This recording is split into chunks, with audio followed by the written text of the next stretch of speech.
Human is the fantastic motion picture record of the search for the mountain creature of Asia, whose name has become a symbol of terror and mystery. The abominable snowman. This is the claw that reaches out to kill. And this is the footprint in the snow, so astounding that scientific laboratories throughout the world are rocked by its startling impact. This is a mold taken from the footprint found outside the cabin door.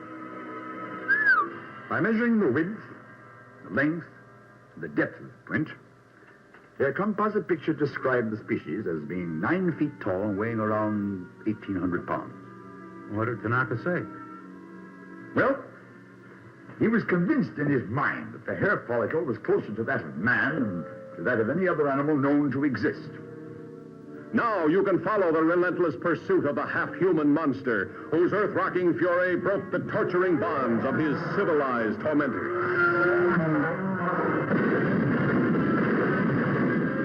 Half-human, he learned the terrifying power of fire over the natives who worshipped him. Half-human, he set off an avalanche of destruction against the invaders of his mountain kingdom.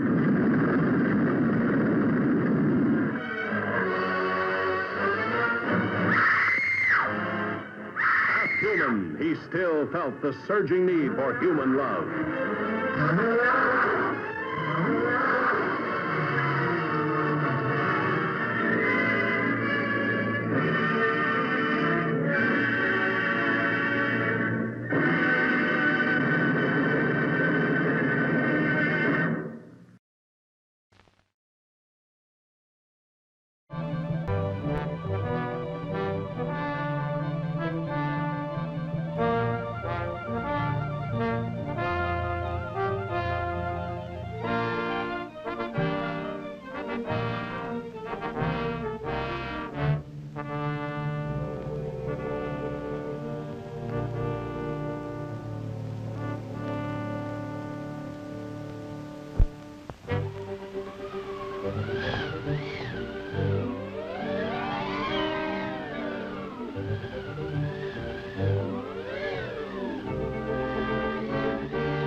No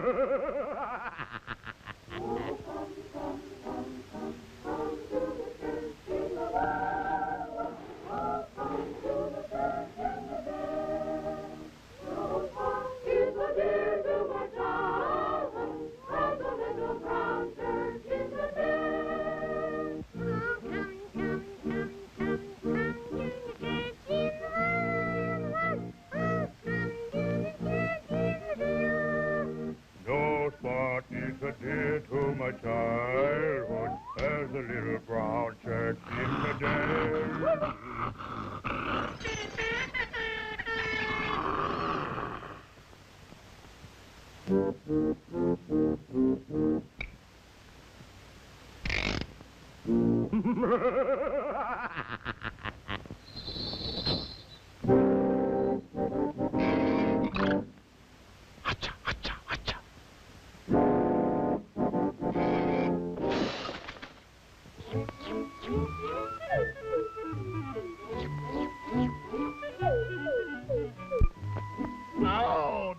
Oh, yeah.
We don't know anything for a fact. Clint Walker. Except that bulldozer kills. Carl Betts. 2 men dead. The survivors watch an unmanned bulldozer continue its rampage. Killdozer. Tuesday, meet Mike and Betty, the average American couple with 2 kids and Lucky, the family dog. Only one thing is wrong. Some evil power has moved into my house. It's taken over my wife, my children. It's a Halloween you'll never forget. Devil Dog, the Hound of Hell, Tuesday at 9, 8 Central and Mountain, right after the paper chase.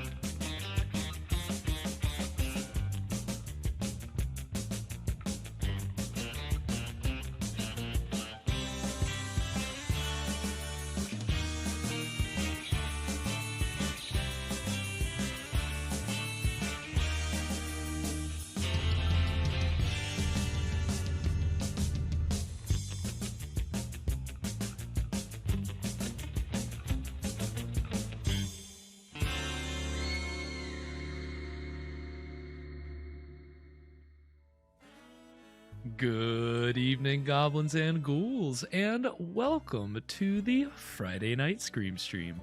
I'm your host, Spakenstein, joined as always by my very good friend, Mr. Evan Sink. Good evening. How we doing tonight, Evan? We're doing great. Ready for whatever we're dishing up tonight. Well, I hope you're cozy. I hope everybody's cozy out there. I hope you're, it's winter. We are in the heart of it, and so that's what we're celebrating that tonight. We're fully embodying that. So just before we even kick off the episode, I hope that you're bundled up. You got a blanket, or like me, you got a nice sweater on. You got a sick new sweater. Stay sick sweater. Got this over at Future Monsters. They don't sponsor the show or anything. I just, all the shirts that I wear on here are their shirts. I just like their shirts. We just believe in the product. Yeah, just a big fan. And so when I saw that this was for sale, I was like, gotta have it for the show, for whenever we watch a very cold movie. And that's what we got tonight. That's what we're dishing up. Is a chilly film, because we're going to be getting deep into the mountains of Colorado. Well, I guess not deep, ski resorts can't be too far out in the sticks, can they? Or can they? I don't know. I don't know. But that's what we're going to be Only traveling. if you're the one from The Shining. I think that one's a little further out. That's you're looking for real isolation. That's it. I don't know. Well, to get our monster tonight, maybe you have to be isolated. Tonight, we've got a nice creature feature for you. We've got Snowbeast from 1977, which is actually a TV movie, made for TV horror film from the late 70s. Have we had a strictly made for TV movie? We have. Actually, in season 4, we had Moon of the Wolf, which... Yeah, don't know if you remember that. I believe that was an ABC TV movie of the week, and that came out in 1973. And so this came out about 4 years after that, and came out premiered on NBC on a Thursday night. Weirdly enough, I don't know what I don't know. Thursday night's movie night. Yeah, well, that's what the Wikipedia page tried to say, that it was on NBC's Thursday night movie, and you can't find that they ever had any kind of, because they all the networks had something like the Saturday night movie or the Sunday night, Yeah, they were thinking outside the box. Yeah. Nobody's doing Thursday. But they did. They didn't have a block for it, but this was a Thursday night premiere.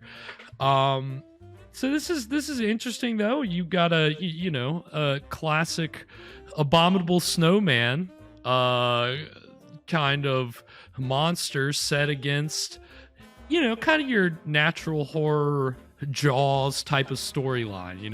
This nice idyllic community gets terrorized by this beast, and so then the mayor won't shut down the slopes. Exactly. And then the sheriff and these leading members of the community got to band together and fight the beast. That's essentially, once Jaws came out, and we're gonna be getting into that tonight. We're gonna be talking about those kind of movies. We're gonna be talking about kind of other trends that this film fits into, which is interesting. And of course, we'll be talking about some of the people involved, like we always do.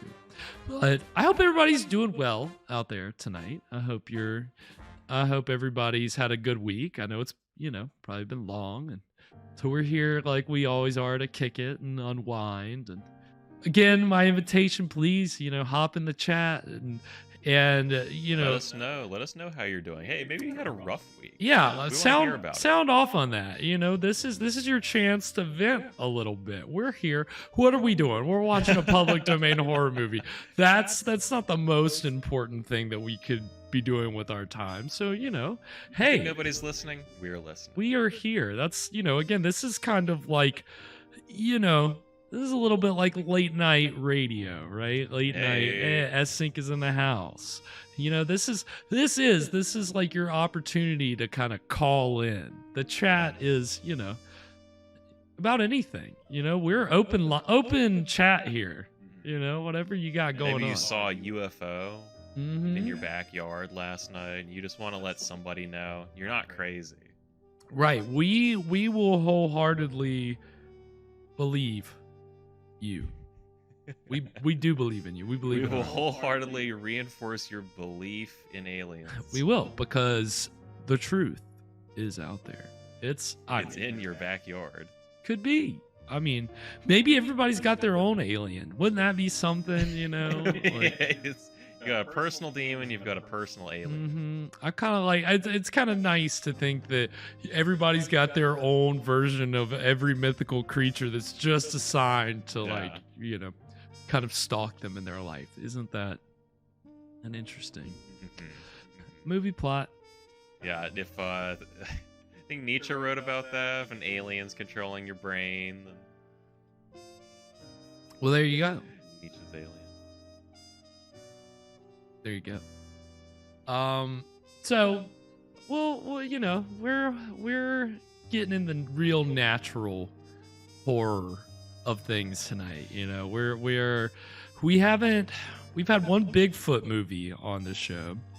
This will be our first Yeti film this evening. So, you know, definitely, probably, I guess, the coldest kind of monster that we're gonna get on this show. Yeah, I don't for know. sure. I don't know that there is a colder monster than a Yeti. No.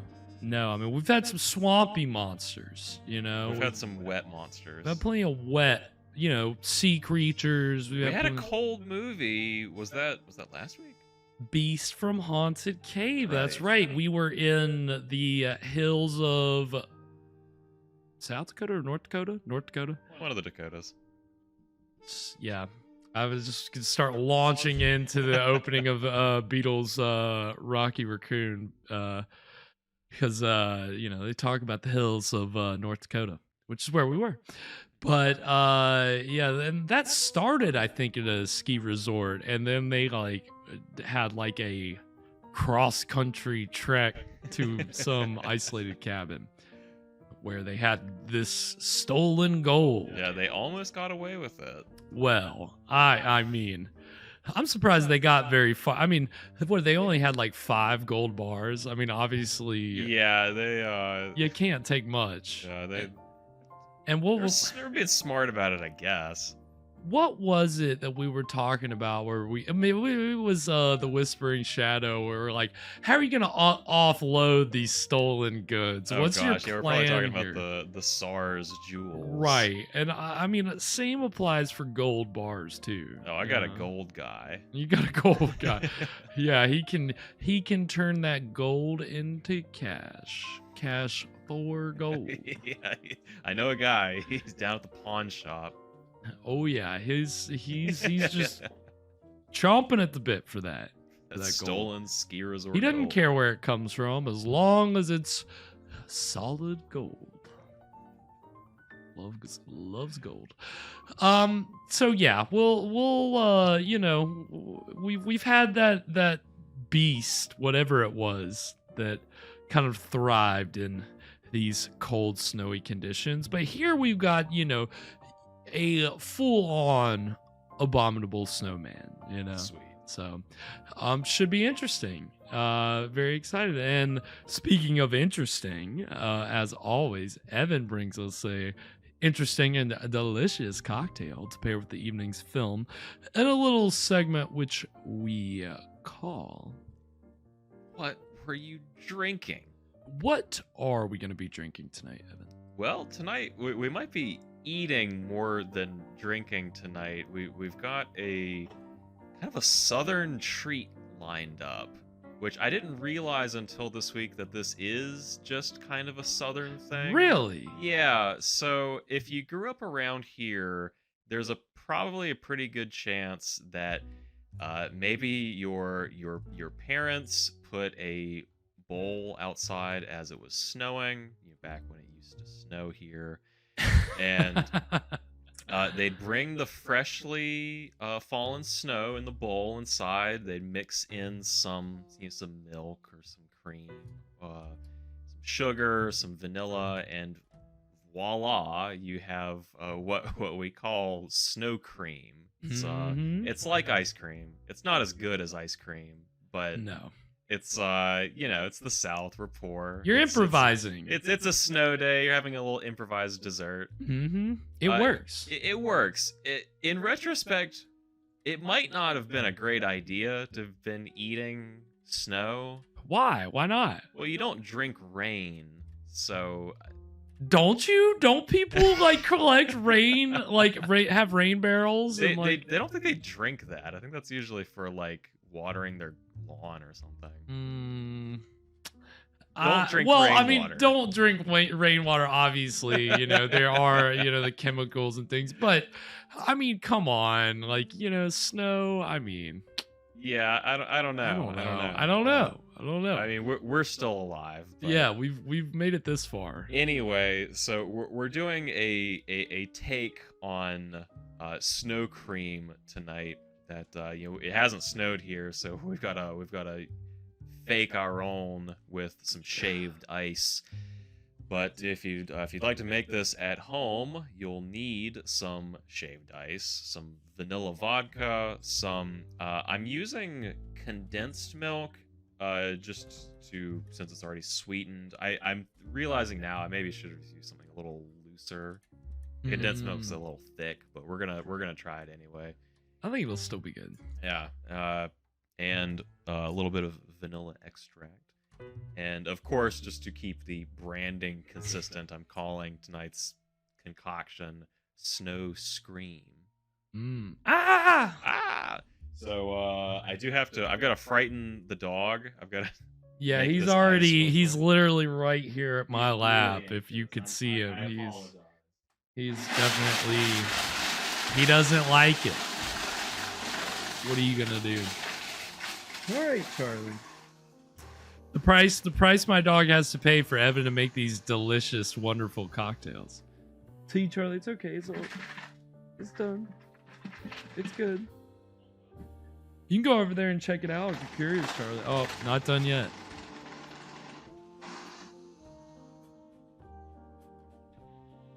I hope the sound of that crushing ice got everybody really. If you're not already in that cold state of mind, I hope that did it for you. I hope you're In a cold state of mind. sent that shiver down your spine that's required for maximum enjoyment of tonight's film.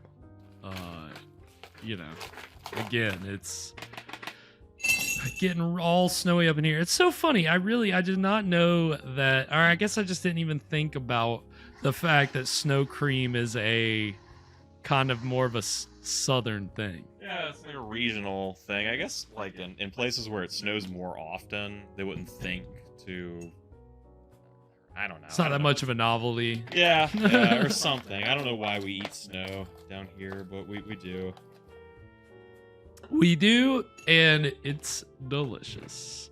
Even if it's bad for you, which Evan is just posited, and I've never considered it until now. Yeah, but- we'll consider the evidence as it. If anybody in the chat wants to do a little research, is it okay to eat snow? I'm guessing it might not be the best idea. Yeah, somebody look that up for us, and maybe that should just be tonight's poll question.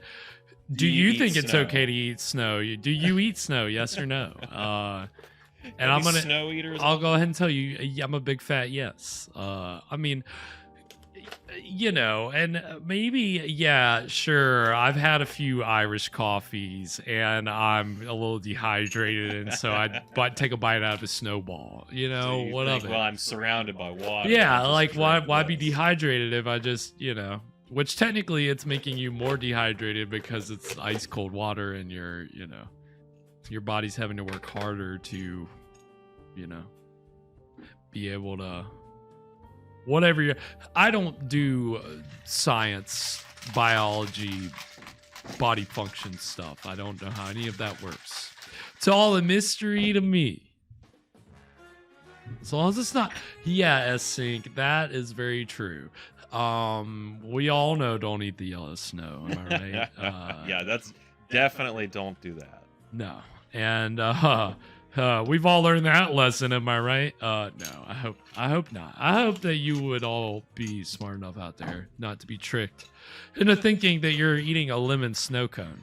And that would be very cruel to do to someone as well. What kind of sick sadist would do that? Probably a bully. So this is almost done. I've been building the suspense. Yeah, Evan, my goodness, here. this is the most like intense prep that you've had for a cocktail. In a minute, yeah. It's good though. But yeah, just like making real snow cream, you got to play with the consistency of it a little bit. I made it. It was a little too loose. That's a little nice. Okay.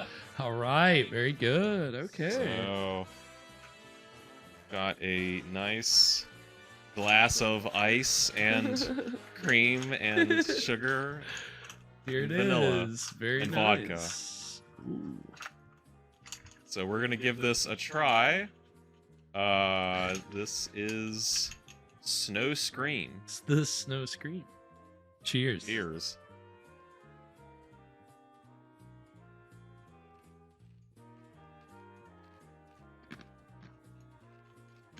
You know what? It's actually not bad. It tastes just like snow cream. Oh yeah, that's good. Yeah. Nice and sweet, but not too. Yeah, I was It's got worried. vanilla, but it's not overpowering. Yeah, I It's was worried actually maybe the pretty good. vodka was gonna be a little vodka-y, but it's not. I It's can't even fine. taste it. It just tastes like regular It's snow good. cream. It's really good. And I'll go ahead and say apologies if we're crunching ice the whole time. Yeah, my dentist is gonna be furious with me. Yeah, I mean we've all. Have you ever gone through a phase where like you're chewing ice? Yeah, I try not to. It's There was a time where there was an ice machine at the pool that I work at during the summers, and did it have that good chewy ice? it had That stuff's like the the little best. pellet Yeah, ice. the little No, it pellets. didn't have the little Little- pellet little ice. ice pellets. I'm pretty sure it was just like the thin, like square cubes. Like they're like squares, but then they're like Yeah. Thin.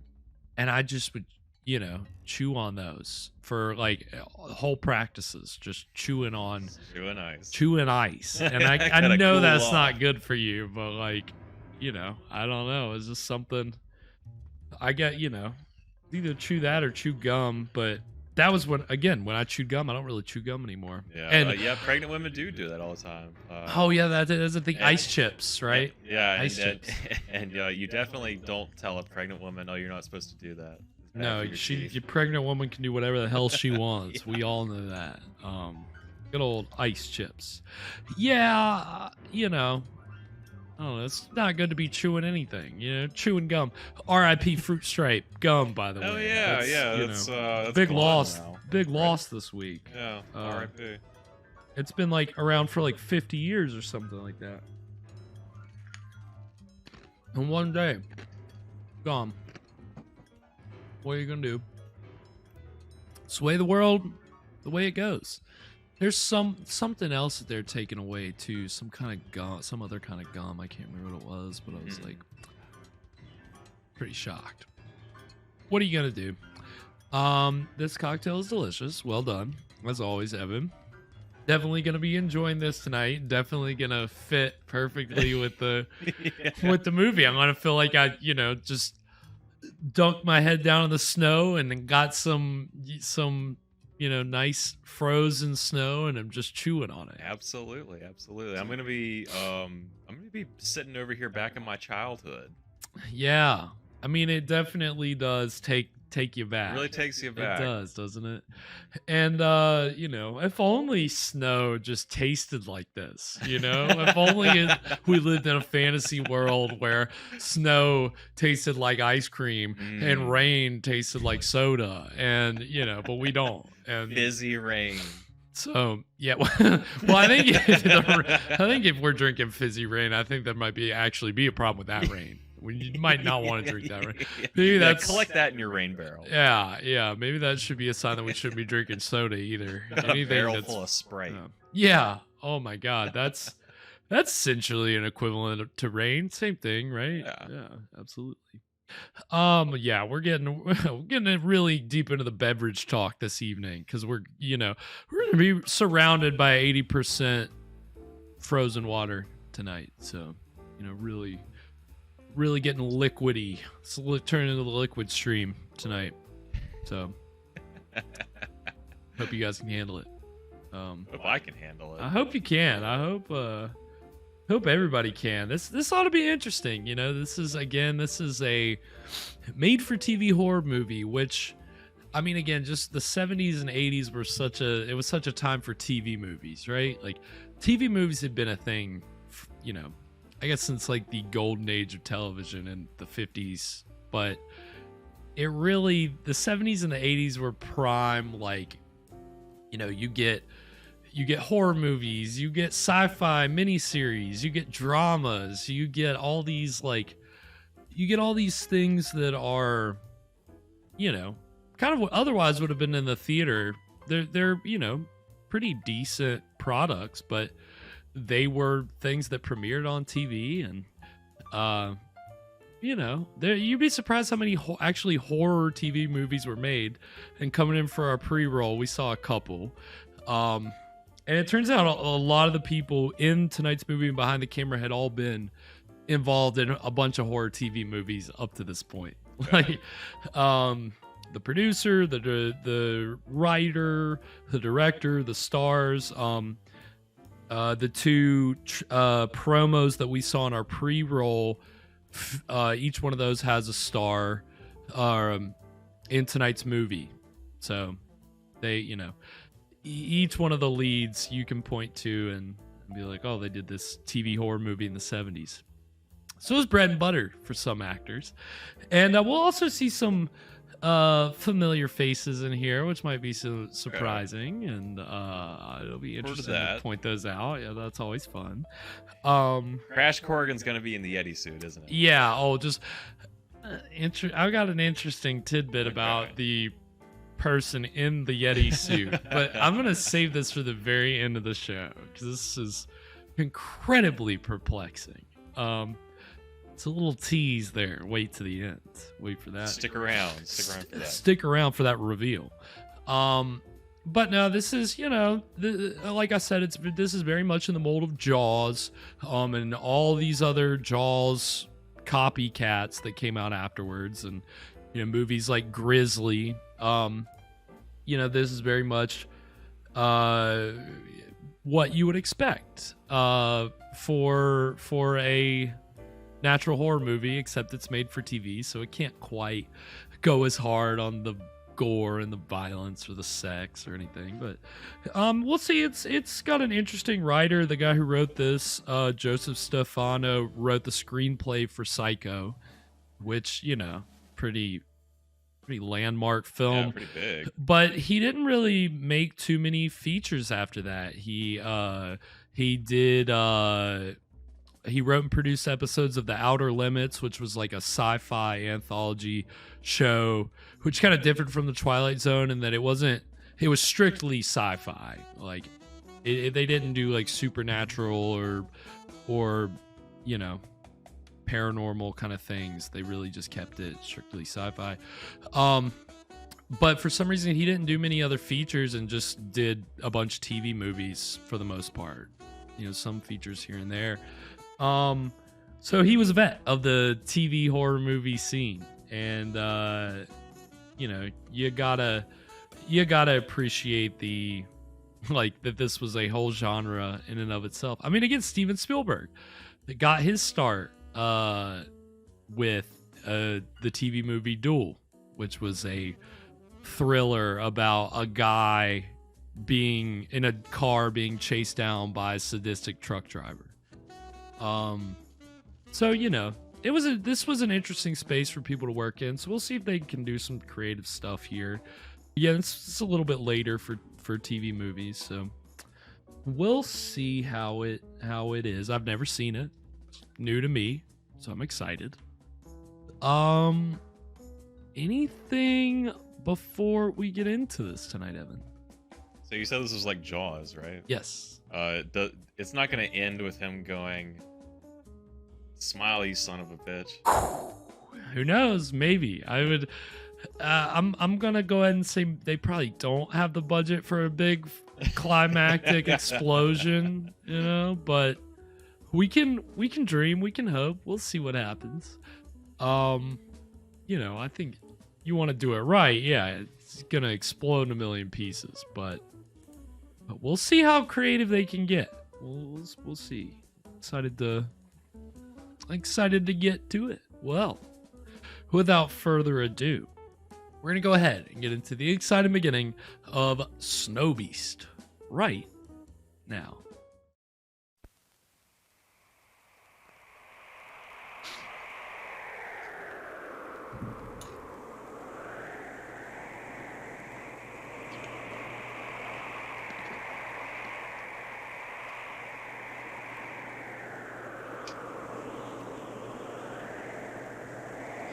Ooh, yeah.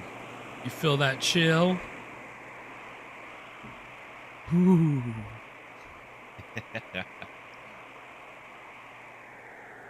Yvette Mew. We've actually seen her before. Oh, really? All the way back in season 1. An episode of One Step Beyond. The clown, which I remember the clown, but I don't remember anything else about the episode. Yeah, I think I remember.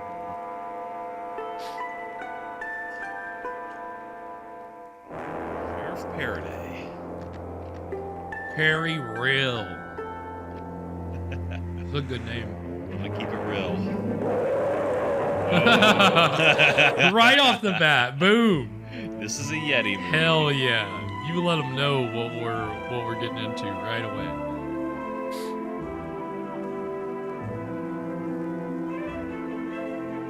Damn. I wish I even could attempt to ski.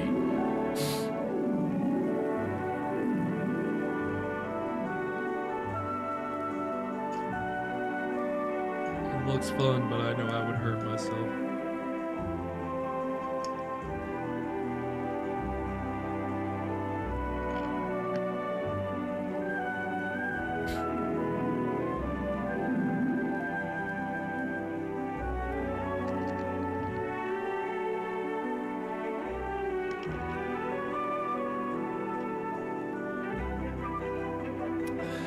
Ah, my ankle! My ankle is broken!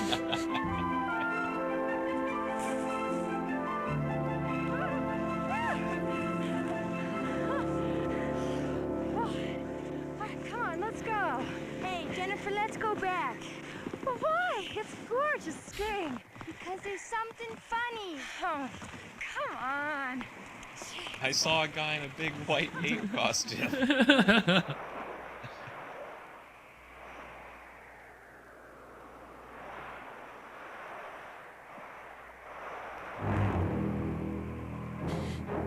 Classic eco horror shot, POV shot of the creature stalking its victims. Right there in the streets.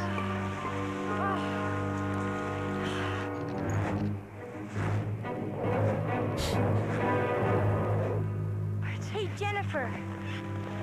Look at these. Some joker. Snowshoes from some mail-order novelty house. What do they think we are, idiots? Yeah, great prank too. I'm just gonna make footprints way out. Damn, she's booking it. Look at her. She's scared shitless. Every skier for herself. She's smart. Ah!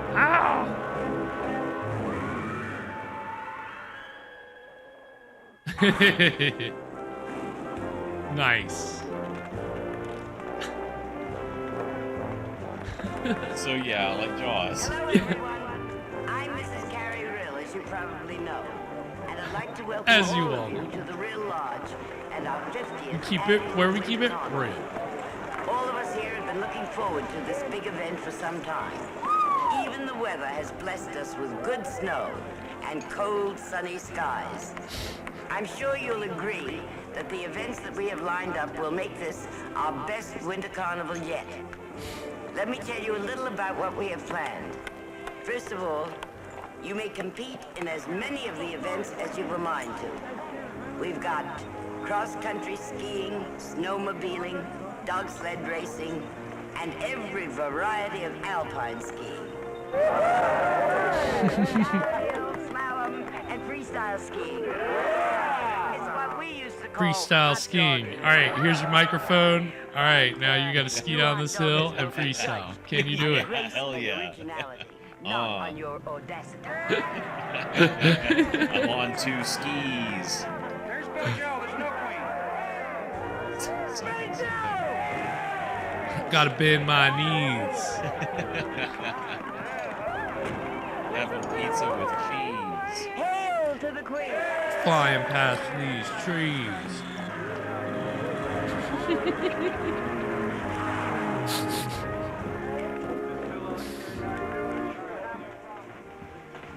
Charlie, Mr. Rillin. Can I help you, Buster? Come on, Charlie. No. Tony, could you come out here a second? Buster Smith wants to talk to you. Hi, Buster. What can I do for you? Mr. Rillin, can I talk to you a moment in private? Sure. I am so pleased you remembered, Betty Jo, even though your mother's too young to remember, that I was the very first queen of our very first winter carnival.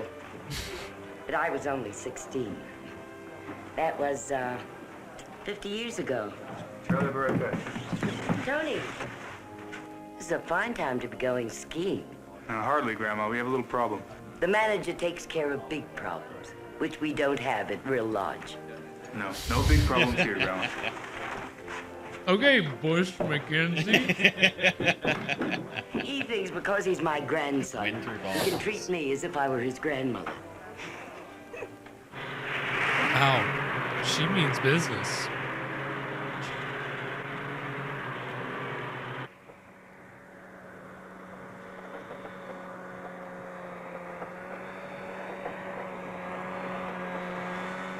Damn, must be nice. I feel like I need to get my sunglasses on. I'm gonna get snow blindness from this movie.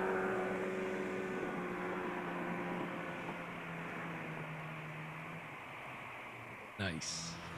Nice. Ah, take in that fresh mountain air.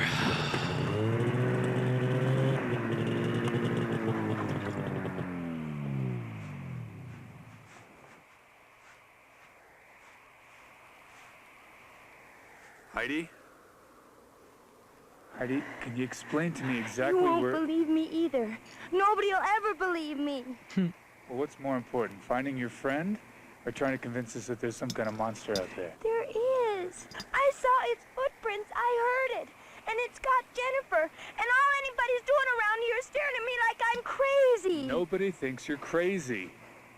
The problem is the patrolmen haven't been able to find Jennifer yet. In fact, they can't even find your tracks. So you're gonna have to get a hold of yourself and take us back out there again. I'm not going back. Please, don't ask me Sneaky to. Yeti.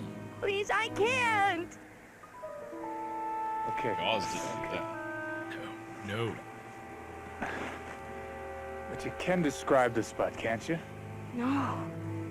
God, the only thing I can remember are those footprints. Whew. So cold. I'm scared, Lance. Oh!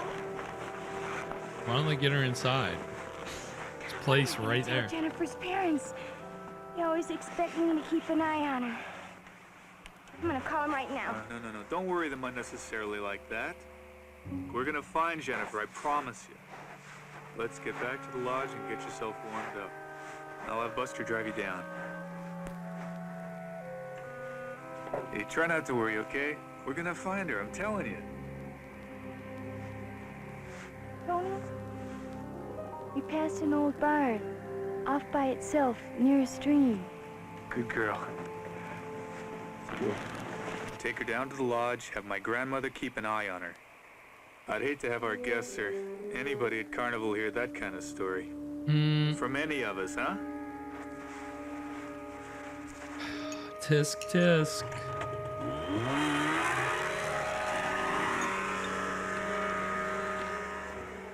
Let's split up, see what we can find. We'll meet back at the lodge in a half hour. Let's go.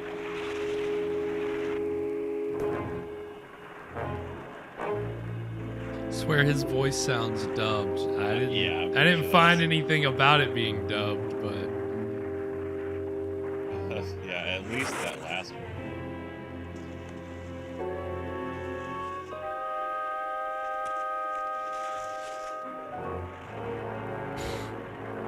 Look at me, I'm part of the ski patrol.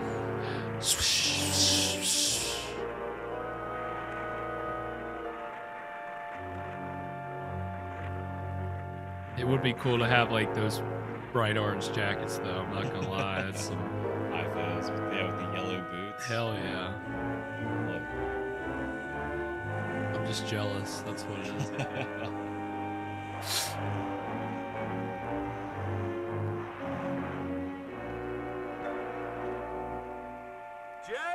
So the cameraman is also on skis. I guess so. I don't know.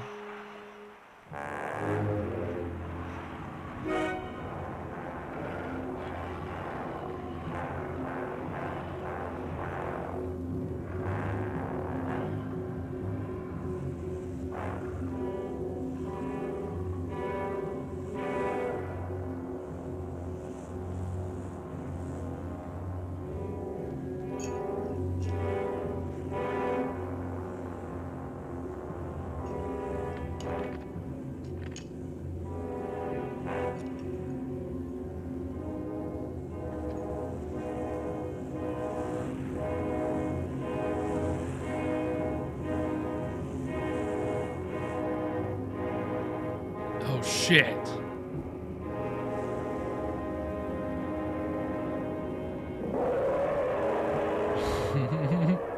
Oh. Uh-oh.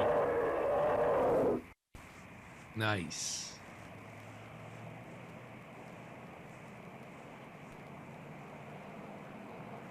Man, they're really making good use of this location. Camera-wise. I mean, Ski Lodge is a pretty good place to Do we make a have your movie. autograph, Mr. Seabird? You gave my father one Already at the '68 Winter possessed. Olympics. But then when you won that gold medal, he sold it. He did? What did he get for it? Don't tell him. Let him keep his illusions. Thank you. Will you be staying for the whole Winter Carnival? I think so. That's just great. Well, thank you.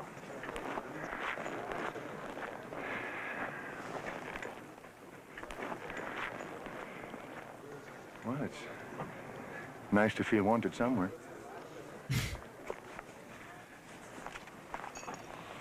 Wow. Dang, that was a low blow. Somebody's having marital problems.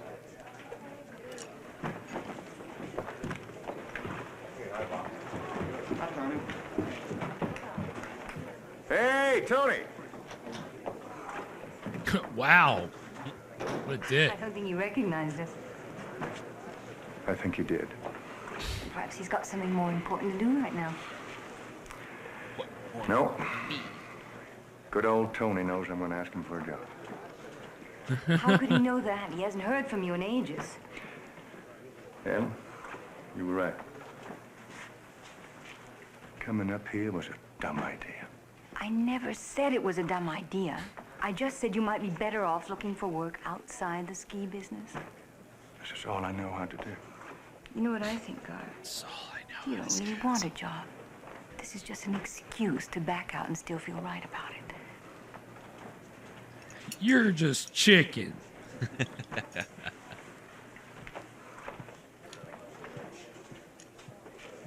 This wasn't an animal. And it wasn't human either. Well, it certainly narrows it down. Did the other men see it? I don't think so. You didn't ask them? If they'd have seen it, they'd have told me. They thought Heidi was imagining things. They couldn't possibly think that of you. One word from you, it'd be all over town in a minute. Oh, it's a fine time to have a panic just before our winter carnival. I'm not hiding anything. I didn't tell the men because I wanted to get them out of the area as quick as I could.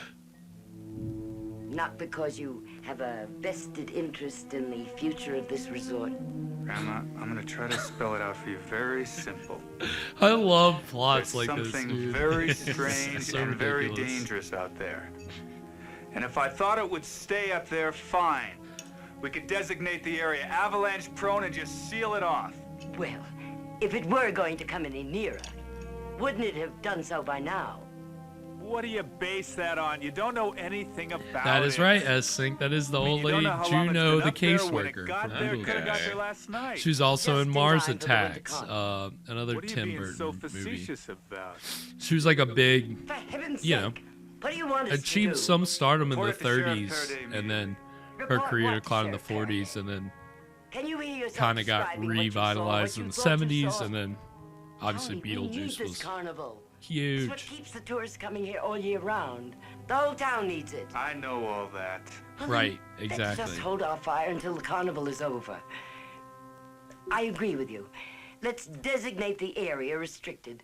Tell the maintenance crew to put up a slew of signs. Yeah, that wasn't just a Beetlejuice thing, What do you tell S-Sync. That Jennifer's was her parents? signature move. You'll see it later in the movie. You'll see the smoke rising from through her turtleneck. It's really, really Just cool. realistic. You know what I think? I think it was an avalanche.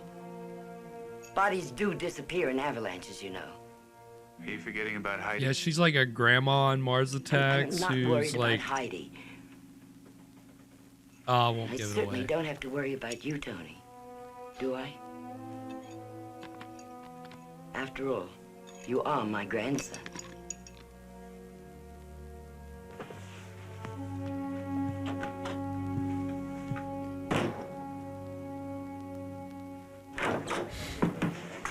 Charlie, see if you can locate Sheriff Faraday for me. Oh, all right. See if you can find the sheriff. He's notoriously hard to locate. Crisis. You two look great. What does that sign behind the counter say? Does he still wear his gold medals We today? do not rent something. Oh, look Listen, I'm still again. running. Let's get together, have a drink later on, Keep and an eagle confess eye out. everything. I've forgotten how beautiful you are. Yikes. Bro, I'm right here. You always were the winner. I need a job, Tony. He's coming right out with it. Not anymore, you don't. You're hired. Great interview. You got the job. That's right, S-Sync, yes. I didn't want to spoil it, but it's okay if it's in the chat.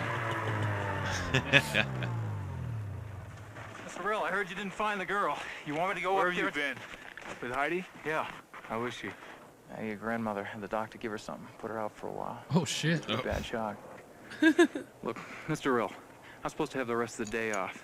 But I got a pretty good idea where the girl is up there on that mountain. If it's all right with you, I'd like to take a couple of patrollers up there, look around, see what I can find. No, and that's an order. May I ask why? Because I don't want anybody up there. I want the area posted. You get a hold of Ben Cochran and maintenance, you tell them to get ready to put a lot of signs up there. Yes, sir. Saying what? What? How do you want the signs to read? Restricted area. Beach is closed, no swimming, by order of the Amity PD. Yeti area. Welcome to Yeti Hill. Yeti Hill.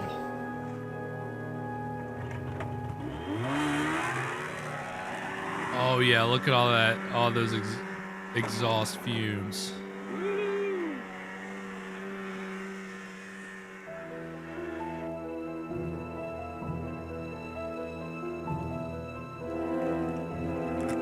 Got all this like skiing gear, like all the logos are just so like big on everything. I gotta outski the Yeti.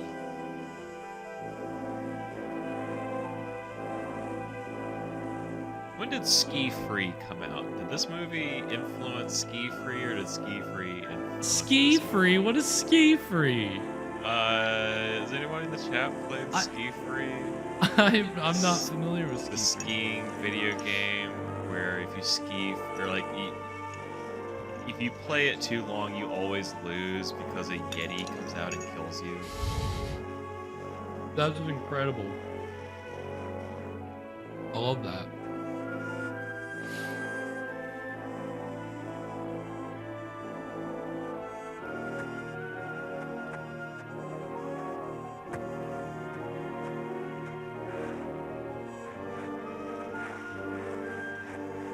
The skier's one weakness, trees. I don't know what I'm supposed to do with all these damn trees everywhere. Cut them down, I say. Cut them all down. Who needs them? Birds? Psst. Yetis? Yetis don't need trees. They got snow. That's what the snow's there for. Why they're called abominable snowmen.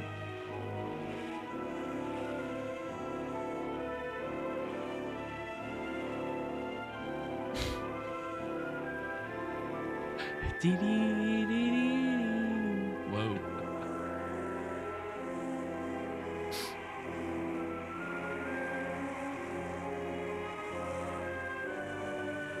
What do Yetis eat? Are they like scavengers? Or is it like a bear? They just kind of eat everything. Yeah, I would think so. I mean, what do Sasquatch eat? Did we learn when we watched The Legend of Bigfoot? What was it? What do they eat? Berries and twigs? Are they foragers? Nuts, maybe. I guess you're not gonna get a lot of that up there in the cold, cold mountains. Do they eat Yetis nuts? Ooh, yep. I think so. Oh shit! Fuck! That did not look like it was supposed to happen. Yeah, no. That looked like a fucking accident. If that was acting, it was good. That was really good. He fucking ate it. Wipeout.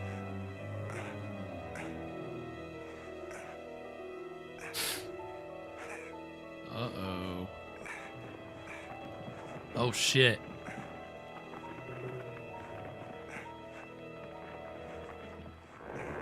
This is gonna be a long slide down.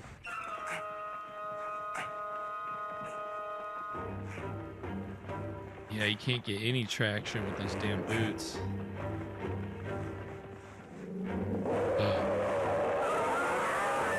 Oh shit! Wow.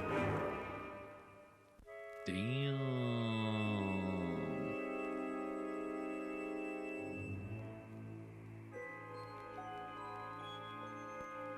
Ooh. That was a cool shot.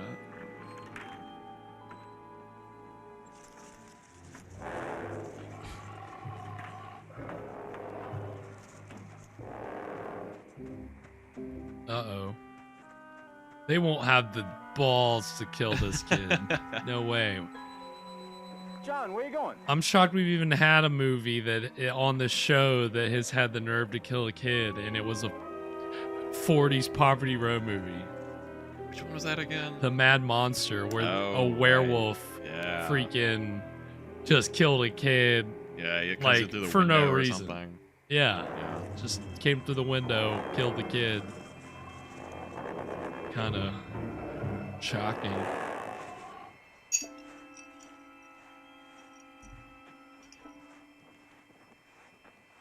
Did Jaws kill a kid? Mm-hmm. What's the matter? Yep. Jaws won't Speak up. care. That's right. Inside. The water truck. He's got antlers. Why do movies do this? This is a recurring thing in movies that I watch. It's like, why do they do it? They know it. They gotta know it looks funny. It's a comical effect.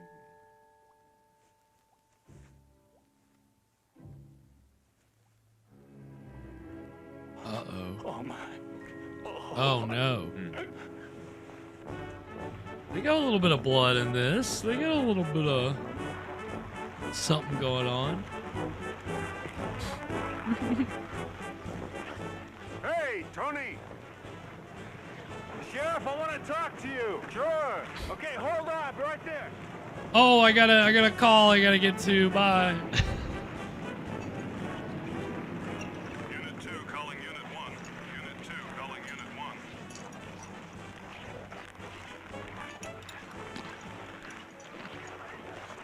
1. Unit 2, go ahead. Sheriff, some ski patroller wants to talk to you. Yeah, what about? The man said murder. What? Where? Out at the old Fairchild place. I'm on my way. Tony, it's gonna have to wait. Wait a minute! Yeah. Gotta go.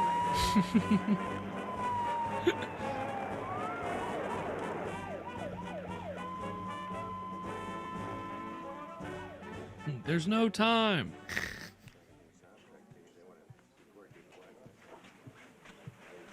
Sorry I'm late. How's our new superstar? Your grandmother decided that a living legend is just what this place needs. May I have some coffee, please? Would you like some more tea, Mrs. Seberg? Yes, thank you, Mr. Rill. Tea. What is it, tell me? Oh, pressures. Comes with, Inheriting all this. I must tell you, I'm very impressed. You really built this into something. Why, thank you. Thank you for giving Gar a job. That's all in our favor. Gar. But he told me he had a hard time What's getting that you short up here. for? How come? Well, I only get 2 Gerald? weeks off a year, you know. And I have Garfield. my heart set on a warm climate. Garfield, maybe? And I Can't be taken seriously with a name like Garfield. after all this time. Gar sounds way more Everything intense. we had. My name is Gar. I don't know. I could go I've by been having a lot Gar. of fantasies you about you for the last year. Fantasies about me? Good or bad? I mean, it's Not tweaking my bad. name a little bit, but A friend of mine, a doctor, said that when a woman starts having fantasies about the man she didn't marry, she's not getting enough realities from the man she did. ooh. I think your friend is talking to you about sexual realities, and you're not. Reality is the problem. You know, Tony, if I were an archaeologist or something, it wouldn't be so bad. But I'm a reporter. Television is all here and now. It's exciting, it's challenging, it's stimulating. That's where I am all day. Then I go home to Gar. Gar. And it's the winter of '68. That's where he is. Because he says, How long has he been like that? Do you know that he hasn't been up on his skis since he That won the gold tracks. medals? That's incredible. Well, maybe coming up here will change all that. Not his fault entirely. 25% of the world watched him win those medals. The president called him. He was on magazine covers. He did television commercials. He was a hero for an instant. And whatever it takes to go back to being an ordinary mortal, Gar doesn't have it. It's really a form of paralysis. Well, as I see the problem, Doctor, you're still in love with the man. Well, I could fall out of love with him. It'd be so much easier. Wow. You know, marriage can survive a lot of things. But it can't survive lack of respect. And I've lost about all the respect I ever had for him. Brutal. I need a nap. Wait a minute. Yeah, I get really exhausted You need to airing have on my someone dirty say he loves laundry. you. And I do, you know. I always have.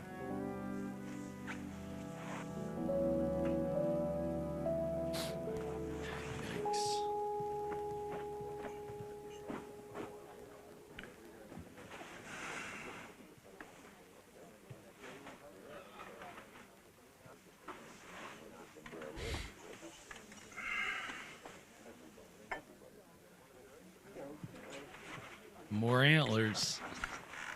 It's gonna happen more than once. I'm already calling it.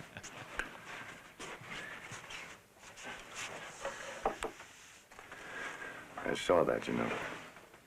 Kissing my wife in public. Hey, Guess who's been elected to crown Queen Betty Joe? Yours truly. Ta-da. Gar, are you still a good marksman? You mean on the rifle range? No, not necessarily. What do you mean?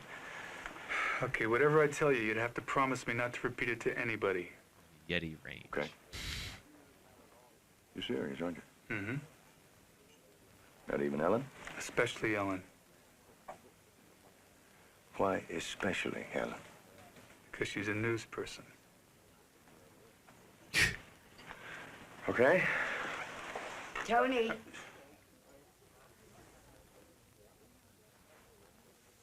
Meet me in an hour at the swimming pool, okay? Okay.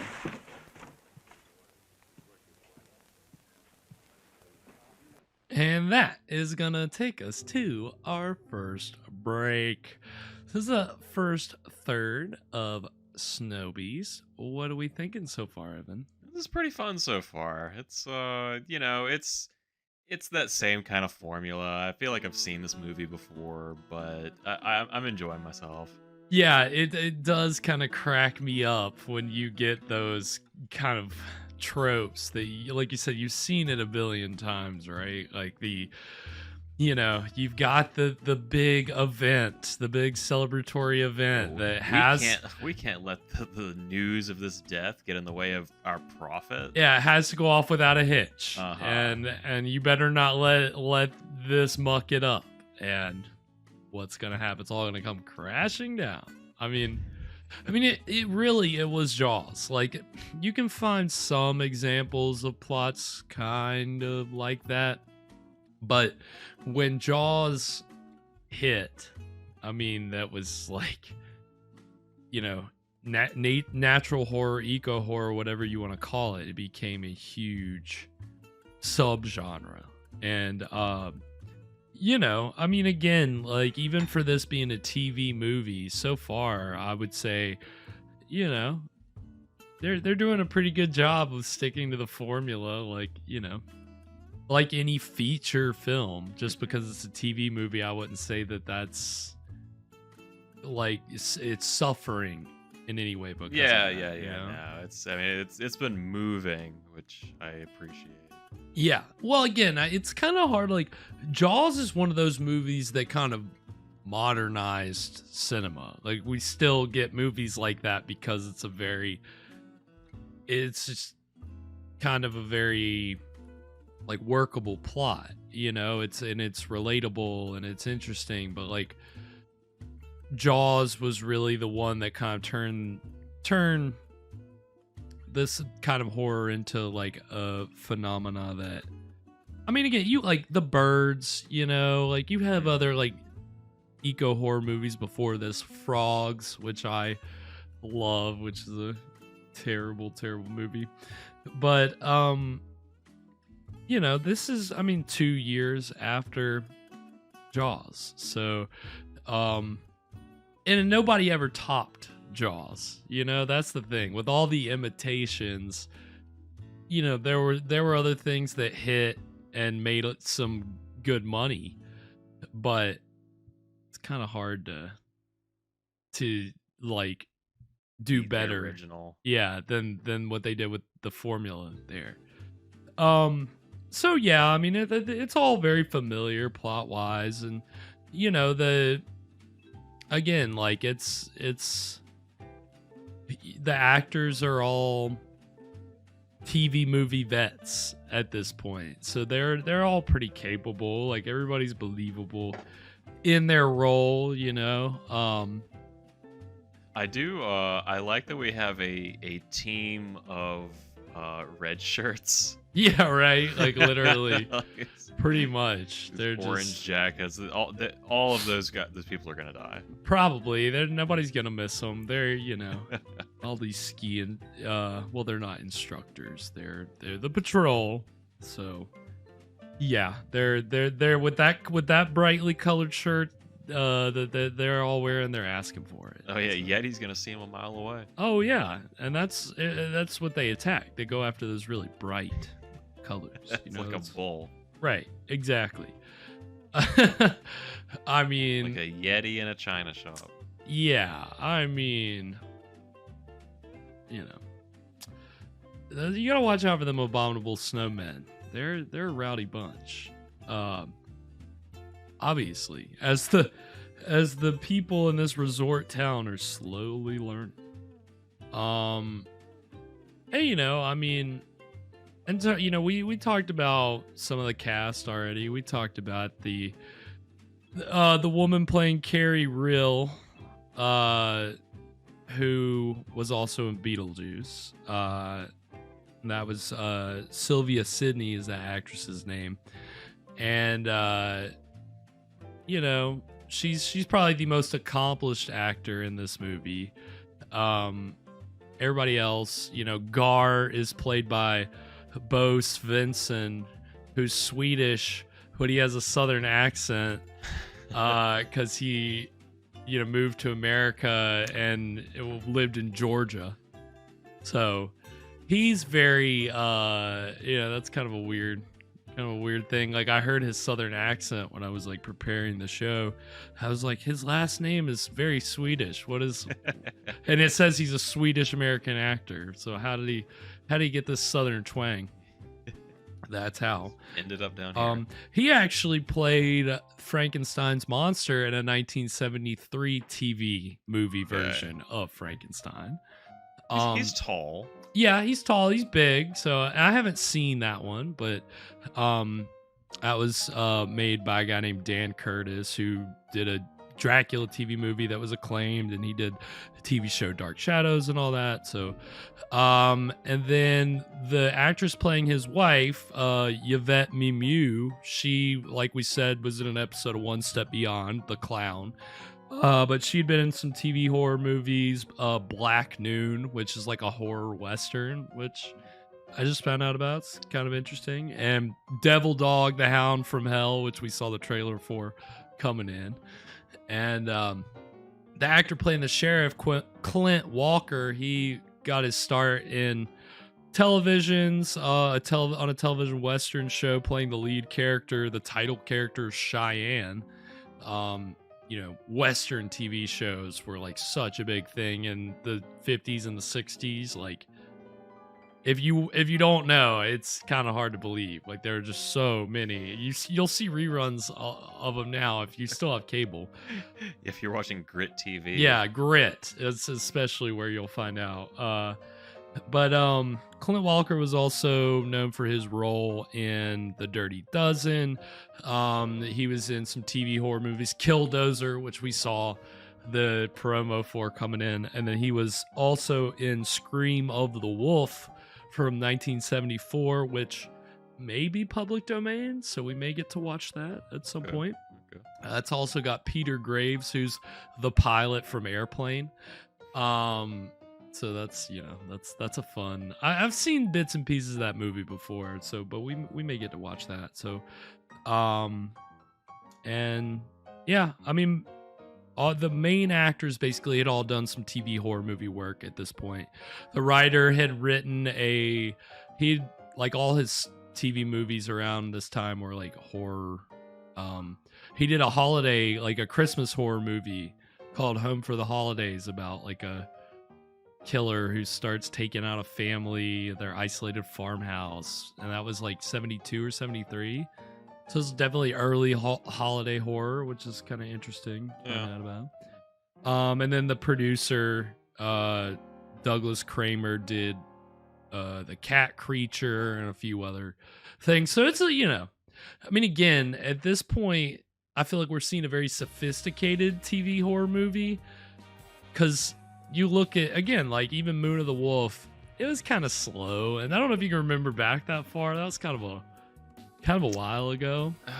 Yeah, maybe not that one in particular. Yeah, it's a little slow in some parts. You don't really see a lot of werewolf. There aren't like a lot of werewolf attacks. It ends pretty well, but it's, you know, they made a lot of strides. Again, you look at pre-Jaws, post-Jaws. That's where I think everybody had to start stepping up their game. You cannot understate what a massive game changer Jaws was in the film industry, and especially in horror movies. It just kind of changed the landscape. So that's what we're going to be watching for our break. We're going to get some natural horror, eco horror movies, trailers, and in the case of our first one, a TV spot for Jaws. I think these TV spots are less likely to get copyright claims on them than the trailers. And the spot, it's an interesting TV spot. So we get a TV spot for Jaws. We'll get a trailer for Grizzly, which was a Jaws knockoff about a grizzly bear, which it was a huge hit. It made a lot of money. And then we're going to get a trailer for one of my personal favorite Jaws ripoffs, Tentacles, which is from 77 and American International Pictures. And they're all like, each one's a minute long, so it's a, you know, it's a normal break. It's not a super long break. So I didn't want anybody to hear 3 trailers and think, oh my God, what is this, a 6-minute break? No, they were so short. I was like, okay, I've got to add. I wasn't going to do the Jaws teaser. I was like, okay, I don't know if 2 minutes is going to be a long enough break for me and Evan. So I'll give us another minute buffer. So yeah, if you really haven't seen like a lot of these eco horror movies, you want a frame of reference, these trailers are pretty good. You'll see even the similarities to tonight's film already. So we're gonna get these 3 trailers, and then when we come back, we'll get into the exciting middle of Snowbeast. So stick around, we'll be right back. None of man's fantasies of evil can compare with the reality of Jaws. Did you see that? This is the extraordinary motion picture version of the best-selling novel, Jaws. That's a 20-footer. 25.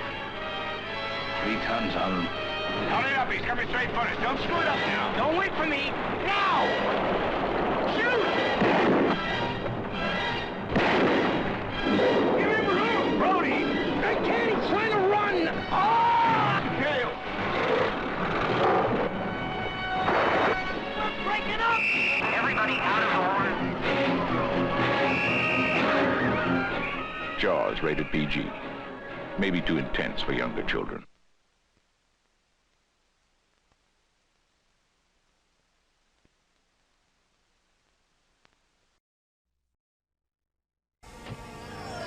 A motion picture is coming that does not cater to fantasy.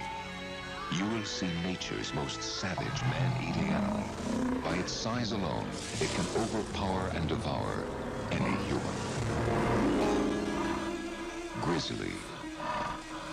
Over 18 feet tall, over 2,000 pounds. The largest carnivorous ground beast in the world.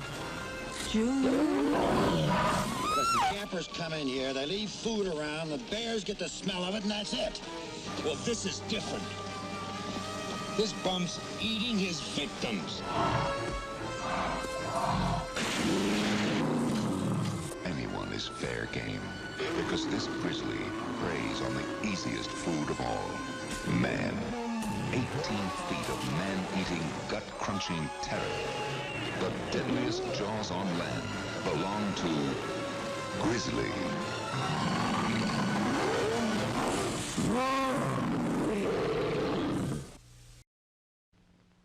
Each year, 10,000 tourists visit Ocean Beach.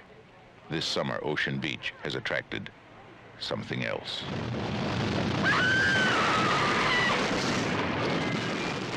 American International presents Tentacles. It slept until man disturbed it. Then it woke with a fury no man could control, rising from the ocean floor to bring destruction and death. Tentacles. A chilling tale of nature gone wild as 2 of the sea's deadliest enemies fight to the death.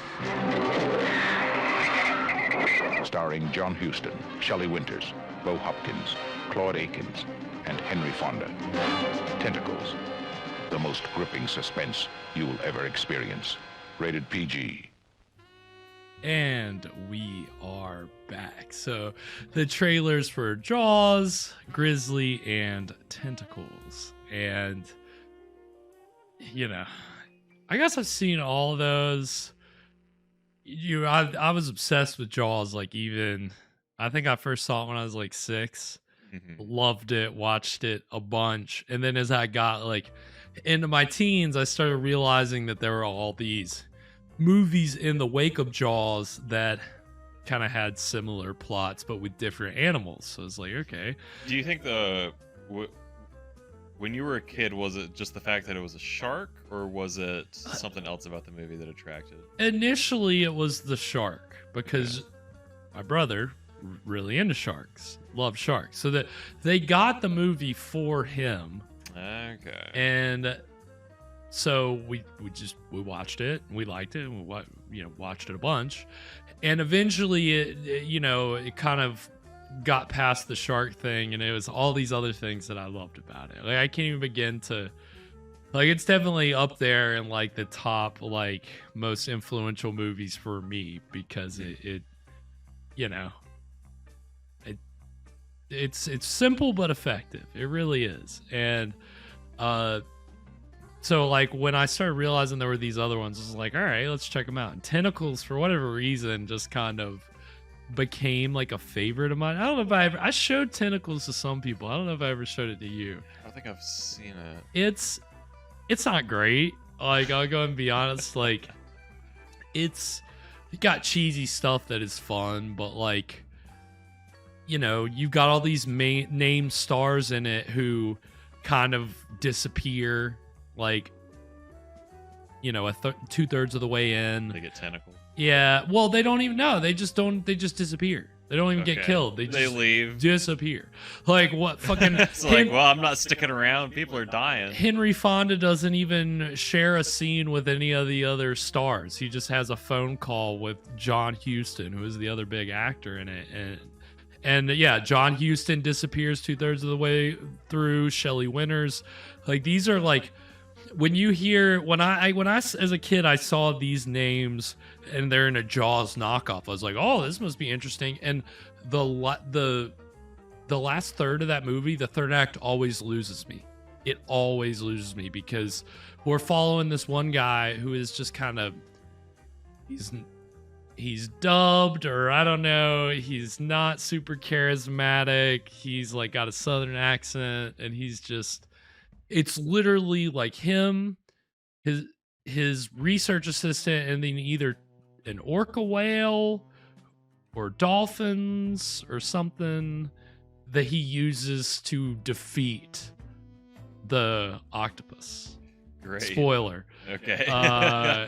But again, that's where the movie, it just isn't interesting. Like, at that point, like, with the kind of old Hollywood stars in it, you're like, oh, okay, this is just weird and fun and interesting. They should have had the dolphin go, smile, you son of a bitch. Yeah, I mean, let's get fucking 70-year-old John Huston out on the boat, like doing his Captain Ahab type thing, like going ham. No, we're deprived of that. We get this, good old boy oceanographer going and getting into like some kind of a metal tube, and then I don't even know what happens. It's not, I don't know. The movie has its merits. Again, it's a movie I enjoy. I am shitting on it, but it is a movie that I do really enjoy. Grizzly I saw later, and I can't say that I really remember a lot about it, but I know that it's got a good reputation. It made a lot of money. It was a huge independent success. Yeah. So I think bears are probably scarier than sharks, in my opinion. They're definitely more of a threat. Yeah, you're much more likely to run into a bear than a shark. 100%. And I mean, maybe your chances of getting attacked by either are about the same, but I would think that getting attacked by a bear is more likely than getting attacked by a shark. Probably, right? Let alone just like crossing paths with one. That's like a whole other thing, you know. When I'm out in the ocean, I'm sure that I'm like, you know, from time to time right next to an ordinary shark. Yeah. Maybe a little baby shark, maybe a little bigger shark I'm not seeing, but they're out there, right? But bears, they're also out there. You know, I don't know. Water, your senses are dulled, so you know you really just don't know unless it's right in front of you. In the woods, you hear a sound in the distance. You like, yeah, the bears aren't, you know, invisible like 5 feet from you. yeah, it's a little bit more. I don't know. It's kind of interesting how that works. I mean, I wouldn't want to be attacked by either. Certainly wouldn't want to be attacked by a Yeti. You saw the Yeti, the abominable snowman, grab that guy's head. That was intense. He just, you know, and of course that's when they fade to red. So you gotta appreciate that technique. But it's a TV movie. They can't, you know. They can't show that much. You can't show them squeezing this guy's head. They just have to imply until it bleeds. Yeah. So we'll take what we can get, right? We won't we won't be too upset about it. But yeah, I mean, again, in this, you know, it's kind of funny the way that TV movies work, because we've seen a little bit of blood. We've seen a little bit of, you know, a little bit more going on than I expected. So I'm about it so far. So when you make a TV, does TV have the same ratings as films? With TV, they're kind of, you can line them up, but it's like TVMA, TV. Back in these days, I don't even know. I think it was just kind of broadcast standards. Like, I don't even think TV ratings came until later. You were just expected to kind of like fall within certain bounds, and then if you didn't, the censors would let you know, right? That's the thing with TV, there's always kind of been the censors, right? So you didn't necessarily, I think ratings for TV were more of a newer thing. It's funny when we didn't see it, but that teaser for Jaws, I think that it was maybe rated PG. Really? And the trailer says something like, it says something hilarious that cracked me up. It was like, it wasn't maybe too intense for younger audience. It was like, it underplayed it. It was like, maybe they don't want to, maybe they shouldn't go. It's like, you probably should have given a little bit of a stronger like rating on it than just may not be appropriate. Being a little coy about it. I mean, I probably wasn't necessarily appropriate for 6-year-old me to watch it, but at the same time, I think I had a little bit more awareness of the fact that I was watching like an old movie than the average 6-year-old, right? Because you got to think, I'm the kid who we watch that, and then we watch the bonus feature making of documentary after that. Okay. And then I've probably seen that documentary 40 times. So I've always had the awareness of, okay, this is a movie.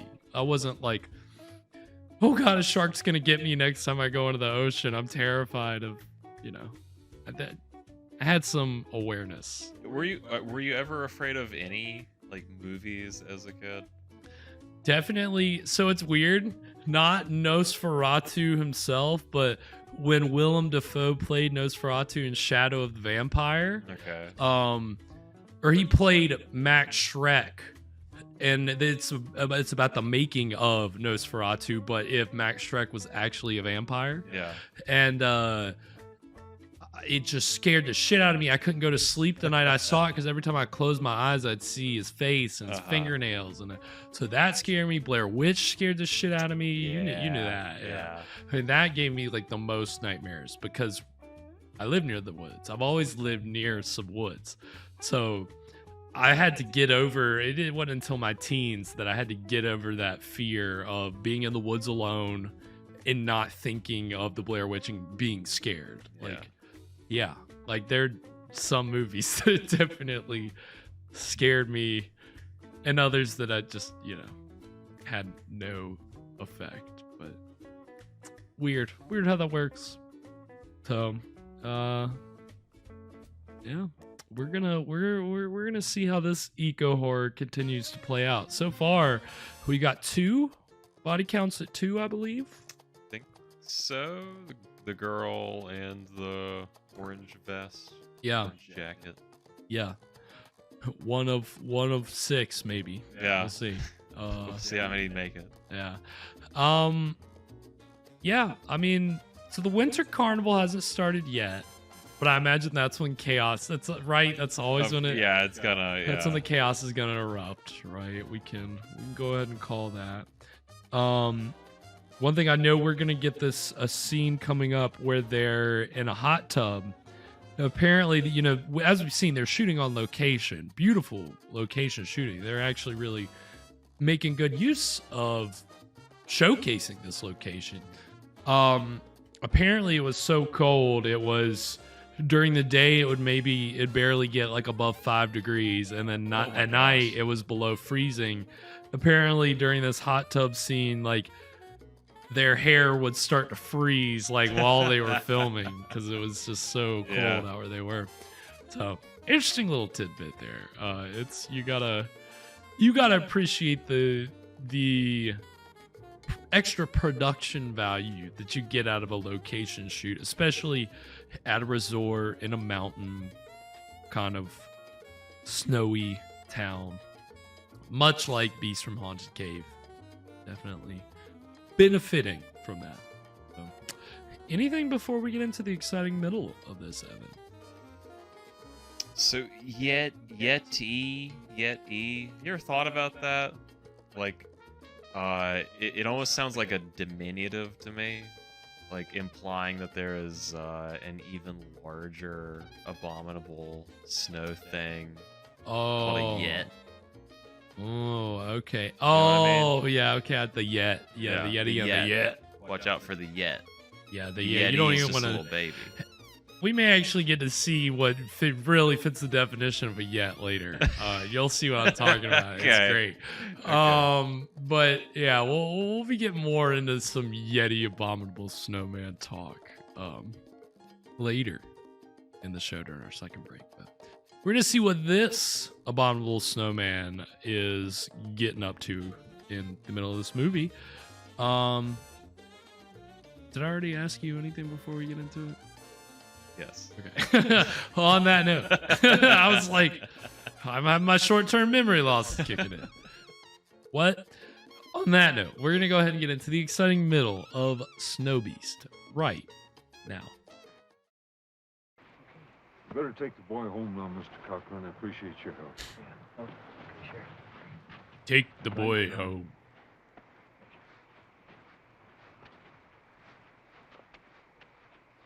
Take that hat off, kid. Let him walk. It's attracted to the. Oh yeah, to red and orange.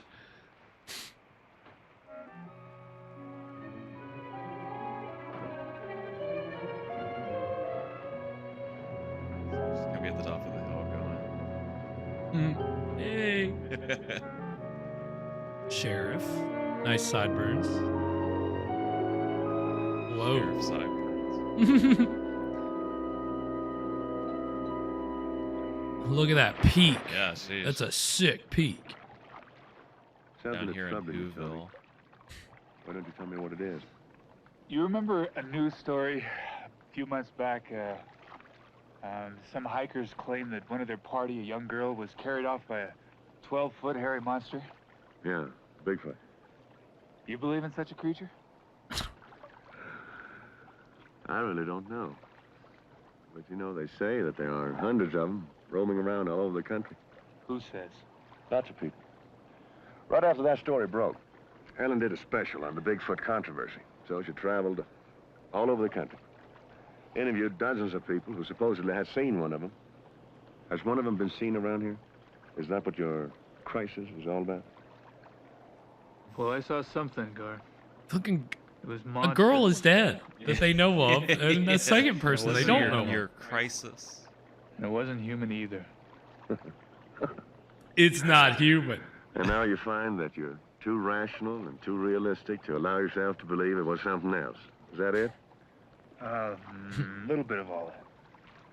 And that's why you hired me to go out I'm and a Swedish plumber. blow its brains out, right? And when I hear that southern accent, I'm like, Talk about friendships. Give it or something else. I didn't give you a job as a hired killer, Gar. Of course not. You were only thinking of this town that you love so very much. I'm sorry, are we about to step into the ring, into the Royal Rumble here? What is this? These robes, like dude. You and me measured a thing. In this Yeah, corner, it's all right. Go out and measuring kill it. 9 Cold feet and blood, weighing right? 1,800 pounds, it's the Yeti. Everyone who's ever been in contact with one says exactly the same thing. It stares at you for a few seconds. And then it disappears again into the wilderness. Except when it feels like carrying off a young girl. That story turned out to be a hoax. I'm not talking about that story. I'm talking about one of our guests. I found her jacket the other day. It looked like it'd been ripped off her body and it was blood-stained, and I believe that thing killed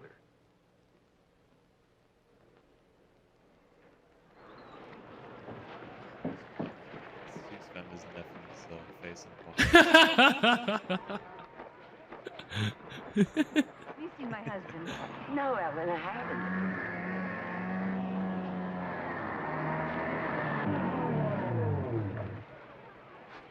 Jimmy, are you looking for me? No. Sheriff Faraday needs to see Tony right away. You have any idea where he might be? No, I haven't. So, Oh, Ellen, you may not it's recognize on that there, face, but that Turn it off. actor Nothing you want to is hear known about. to Hey, it. look, To I you, gotta I get think. right back out there. As soon as he shows up, will you tell him the sheriff wants him to come right out to the old Fairchild farm? Who is that? So if you take off the mustache and if you kind of dull the hair a little bit, he had a recurring role as a doctor on Seinfeld. He was in the Junior Mint episode. Yeah. He was in the one where Susan licks the stamps. And the finale also. He's one of the many people that shows up to their trial. And he's still working, still going strong. But this was an early film appearance for him. So look at that. What is his name? I got it. Victor Rader Wexler. Tense name.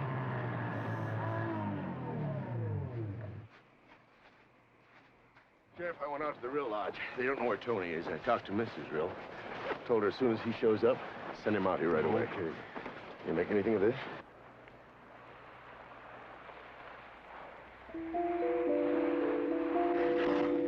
Oh man, all those guys are gonna die.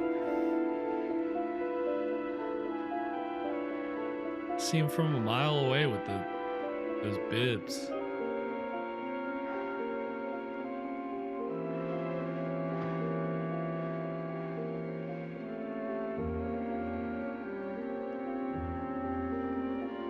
Damn, the knit on that hat.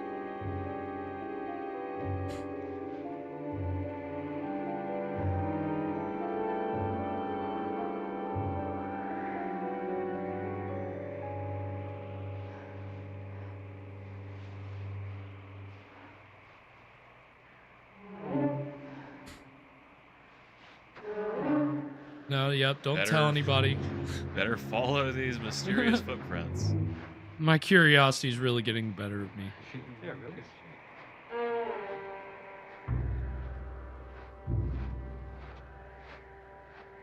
really. Why is the sheriff not going into the woods and investigating? It's just...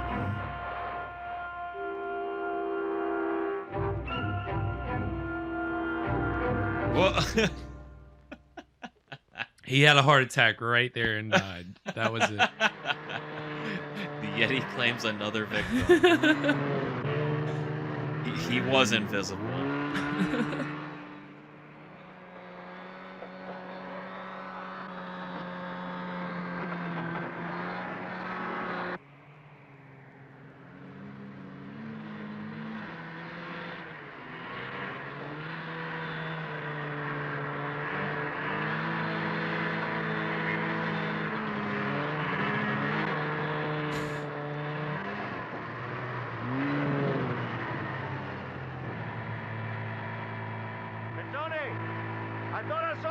that?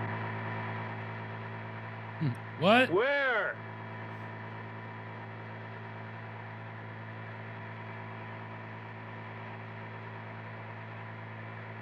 Come on, we gotta get to the barn. Sheriff's waiting for us. You've got a date with the sheriff.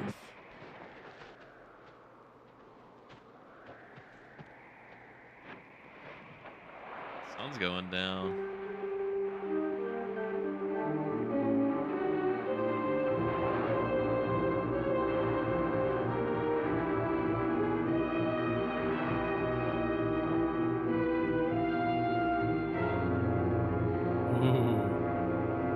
I like that. You have to love the timelessness of nature, right?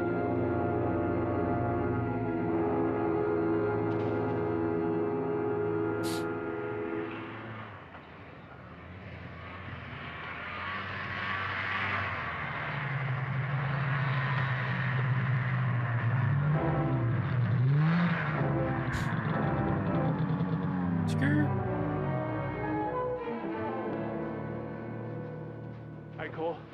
I got here as fast as I could. Scar Seaberg, our new ski school director. Sheriff Faraday, what's up?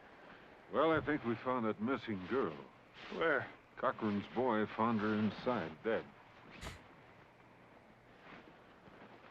I understand she was a guest at the lodge. I was hoping you could help me identify her. I must have seen her somewhere. Maybe I'll recognize her when I see her face. She doesn't have one. Oh, fuck. Jeez. Damn. No face. That is intense.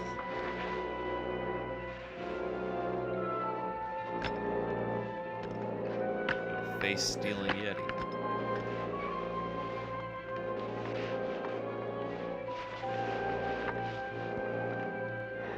Oh, so much gear, man. Oh, he's such a pain lugging that shit around. I'm getting tired for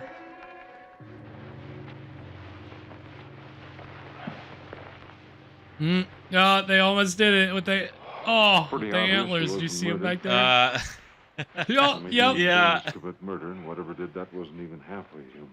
They know. He knows. What do you think, Tony? Can you help me? Is that her? Sure. What do you base that on? Can't believe they did it more than once. I was just joking. How would you know the color of her clothes? It matches the jacket I found. You found a jacket where? On the North Slope. We were looking for her up there yesterday. Her friend thought she might have had an accident. So the patrollers told me, but they didn't say anything about a jacket. We spread out in different directions, Cole. But you came together again. That's right. So why didn't you show them the jacket? What? Why didn't you show them the jacket, Tony? Yeah, I left asking it where the I important found questions. it as a marker. Is that what you wanted to talk to me about? That's right. I wanted to see you about it first. I didn't want to put the town in a panic. And what about this stuff Heidi told the patrol about a monster? Heidi only saw the footprints. I saw the thing itself. All right, tell me about it. Uh-oh.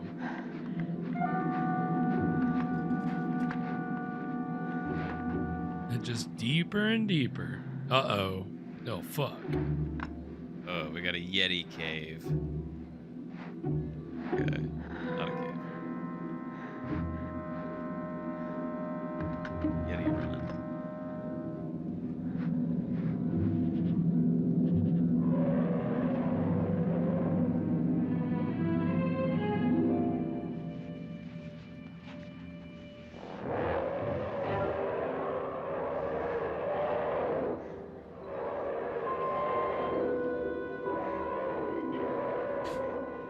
Sounds like an elephant.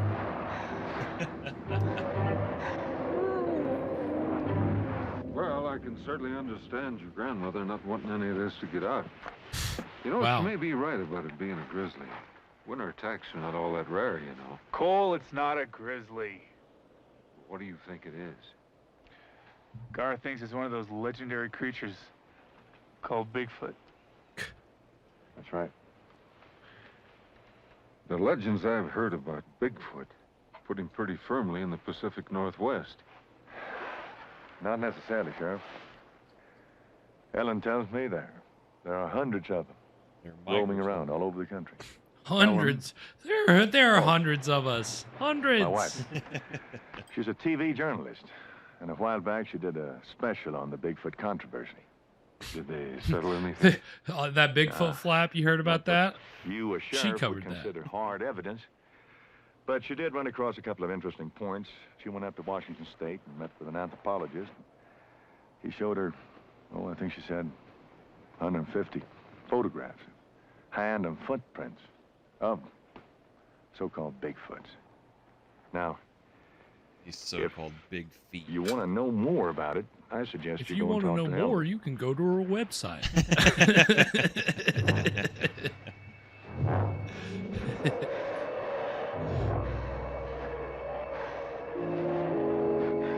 Bigfoot.net. Bigfoot is real. TM. Dot net.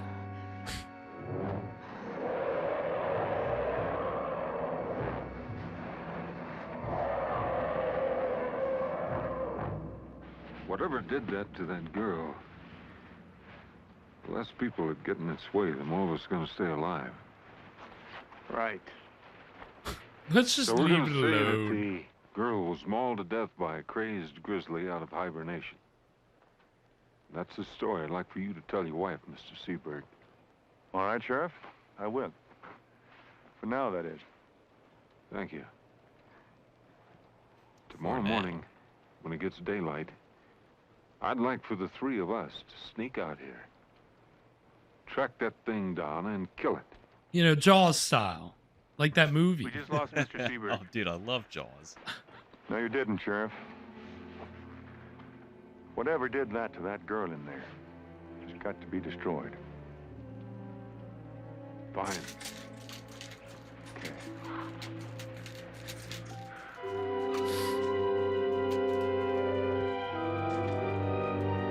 God, you know these curious reporters, they just can't be stopped, man. I thought the sun was going down. Yeah. Been dusk for a while now.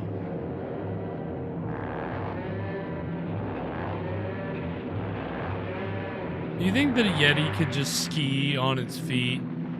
It's long, narrow feet. Could you imagine a Yeti just like skiing toward you, like just with no skis, just that they could move like that down a mountain? That would be frightening. It would be, absolutely.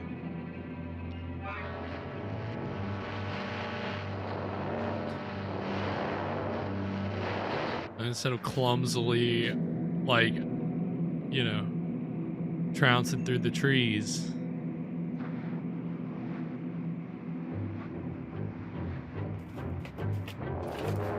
Dun, dun, dun, dun, dun, dun.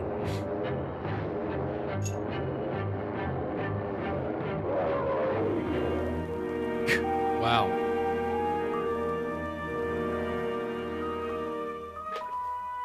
Ooh, okay. Nice shot. A sleepy little town, sure. Cheer. Oh, yeah. She wasn't even 20. To think that something like that could happen to her. Mauled to death by a grizzly, and in the dead of winter. Oh, thank Come God, on, a Doug, grizzly. You can't believe that. Something else happened to that girl. Personally, I'm scared, and I'm leaving. Where in the world have you been? We've been calling all over town for you. What's wrong? You were supposed to be at the high school auditorium over an hour ago. Oh. Tony, will you go to the airport? I had to notify that poor girl's parents. They're due in any minute. What'd you tell him, Grandma? Nothing. Except that you'd be there to meet them. I put it all on you. Good luck.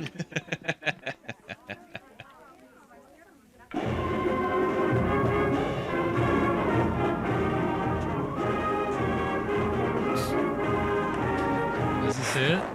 Uh-oh. Oh, no. Oh, no. Oh, here we go. Yeti attacking at the start of the Winter Carnival. Winter Carnival. Looks like they're setting up.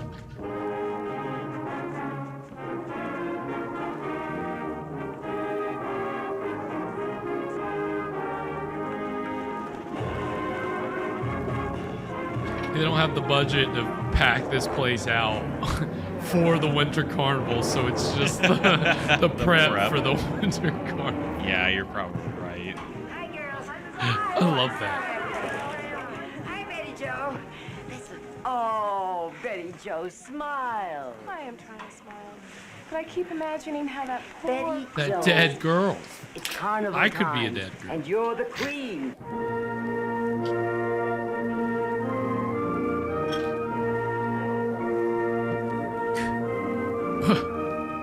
All these kids are fucking... Wow.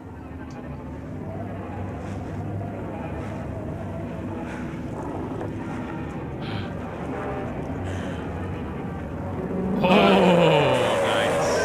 There it was. Yeti attack. Oh my god. Nice. Uh-oh. Back up.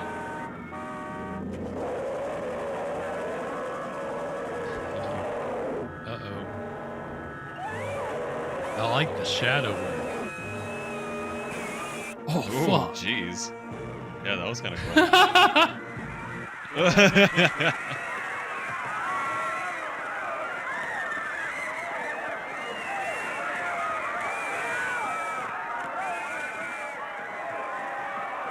Pandemonium. It's pandemonium here in the gym. Are you all right? God, did you see it? Did you see it?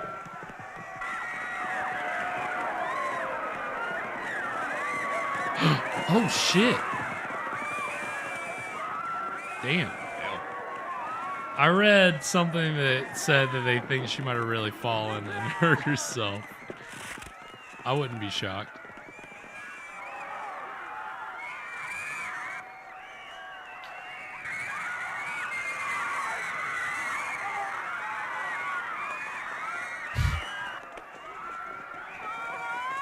Oh no.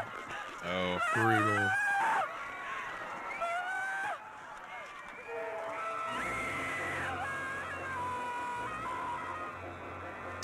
Brutal. Sheesh. What a mess. Oh, of course, you gotta get the wisecracking freaking cops in here. Law and Order style.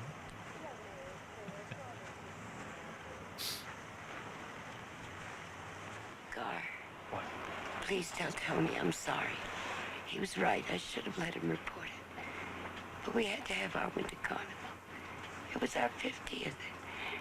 I guarantee you, it'll continue for the next 50 years. Now, you take care of yourself, all right? And I'll take care of this one. Take care. Damn.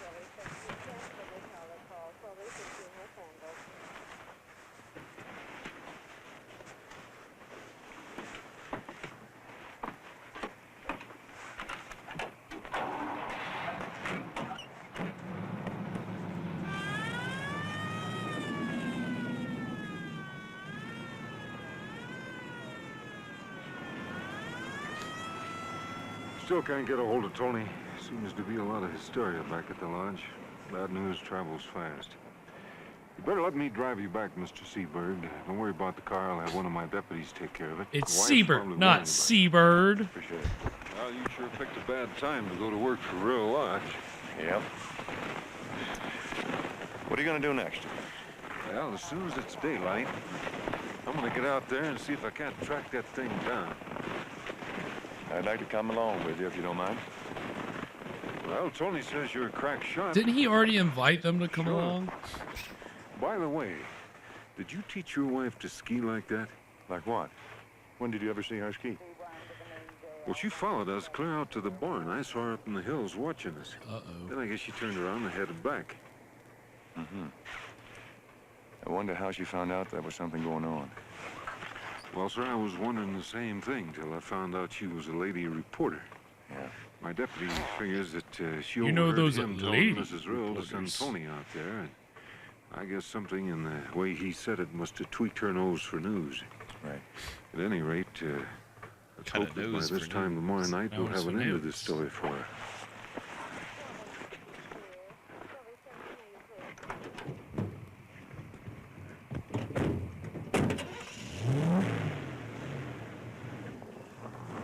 God, everybody's got those. Every sheriff in these old movies has a truck like that. How are you? Have you seen my wife? Not since this afternoon. Oh, hey, wait. Excuse me, Mr. Seberg, but I got to check that couple out, or they'll walk right out without Okay. paying. All right, I understand. Now, You know, saw I my gotta wife this check afternoon. 'em Did you see her out. come back? No.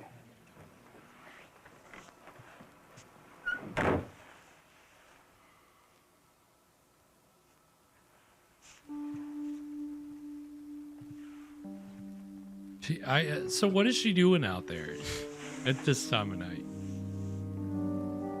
She's fighting off the Yeti. I guess so. She's gonna take care of that damn Yeti herself. Oh man. He's got some kind of trauma with winning Olympic gold medals. Like, they didn't say anything about an injury or an accident. He just hasn't he hasn't skied since he won his golds. How traumatic. The fame was just too much. It is kind of ridiculous to hear people who especially already have some level of stardom to be like, oh, I'm afraid I'm going to get too famous. Like, you have to expect that that's what you could be signing up for.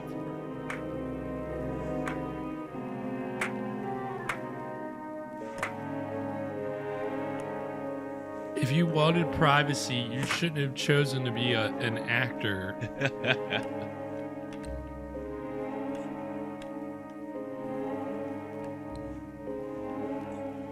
Decked out. All right, let's ride. Victory pose.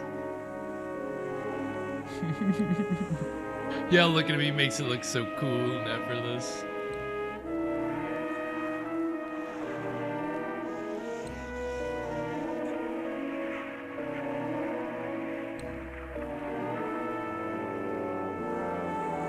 It's totally unrelated except for the fact that the actor is Swedish American.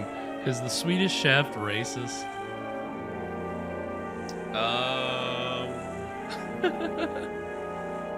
Was thinking about it just now and figure out pose that to the audience.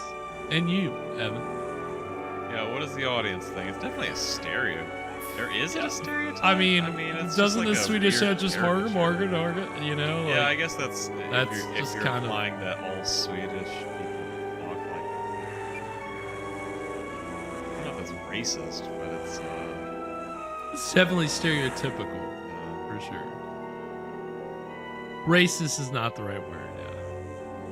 That's kind of the tends to be the go-to for something like that. But yeah, I think stereotypical is a more appropriate term there.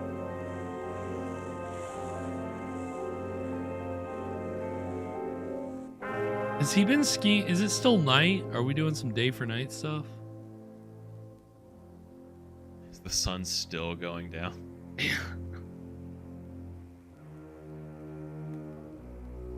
Just hiding out in the murder barn.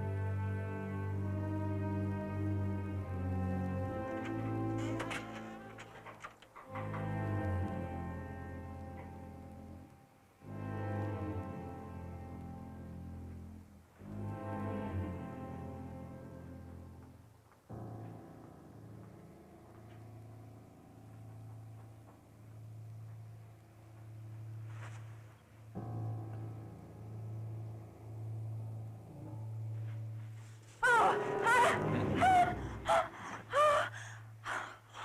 was so terrified. Oh, thank God. You know you scared the hell out of me. Oh.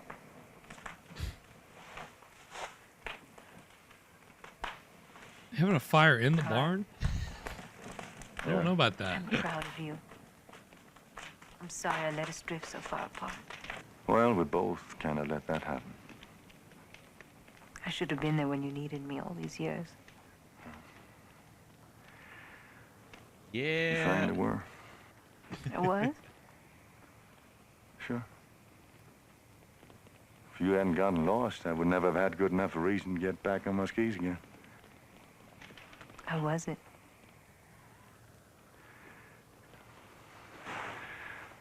I stood on top of this mountain, looked down, and I saw myself, instead of flying down, I was falling down, completely out of control. But once I got skiing, it was great. It was really great, Ellen. I should have told you a long time ago why I never skied after 68. I think it's because I saw too many champions become has-beens. I didn't want to be a has-been.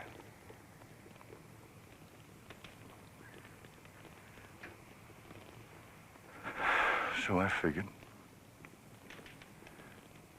that by not skiing anymore, I'd stay on top. But I didn't. Because things don't happen that way. Damn. They don't. I've been such a fool, Ellen. Oh, not a fool, my love. We're all afraid of failing. No. Not you. Oh, yes, me. I never knew that. I never showed you. Have you been keeping things from me? Yes. Oh, will you kiss me? I thought you'd never ask.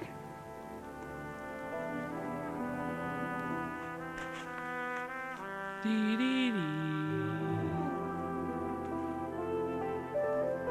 And they're reunited, and it feels so good. Wow, the emotional heart of this movie. Yeah, seriously. And that is gonna take us to our second break. And that's the end of the movie. And that's it. You they- never find out what happened to the Yeti. But they saved their marriage. That's what counts. That was the real test. They did it. Mission accomplished. Movie over. They said, you know what? Maybe this Yeti isn't so important. Let's just get out of here. We solved what we came here to solve. We fixed our problems.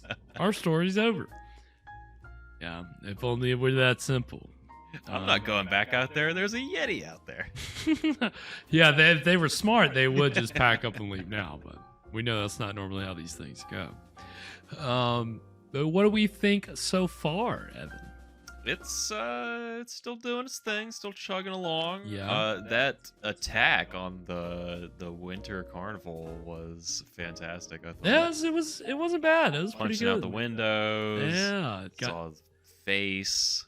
Saw a few glimpses of him there, and then he attacked the woman in the car. Apparently, that scene was written and filmed to replace another scene that had already been filmed that was considered too violent. Really? For TV. So, yeah, kind of crazy. How violent? I don't know. I couldn't find. Maybe I didn't look hard enough. What the scene actually was that was replacing, but apparently it wasn't going to get past the censors, so they had that, and maybe they had a version or something like that where more people got killed. Yeah. The Yeti, he streaks through the winter carnival. I could have seen it was probably more like that. Inappropriate for TV. It was probably more, yeah, where he's just fully hanging dong, running through the middle of the carnival full on, which is actually what I think is that they probably actually shot a full on carnival scene, and it was actually like probably attacked multiple people. Yeah. And then they had to change it to just where it attacked one person, and instead they had to scale it way down and just have it be prepped for the carnival.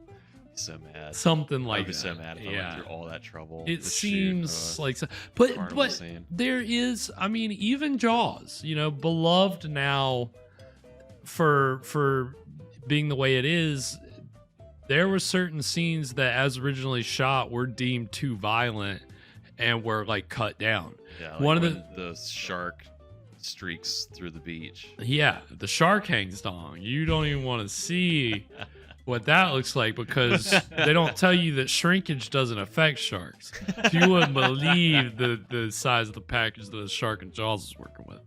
No, the original version of the raft scene in Jaws, where the little boy on the raft gets eaten, apparently, I didn't know that there was a cut of the movie with that in it, but apparently I saw something today that said that it was, and it caused people to like get violently ill for like 20 minutes because it like, as originally shot, the shark comes all the way, his head comes all the way up out of the water, all his teeth are like full glory, and the little kid on the raft is just there, and it just chomps down on him like all the way. And there are pictures of it that exist, and it's a terrifying picture.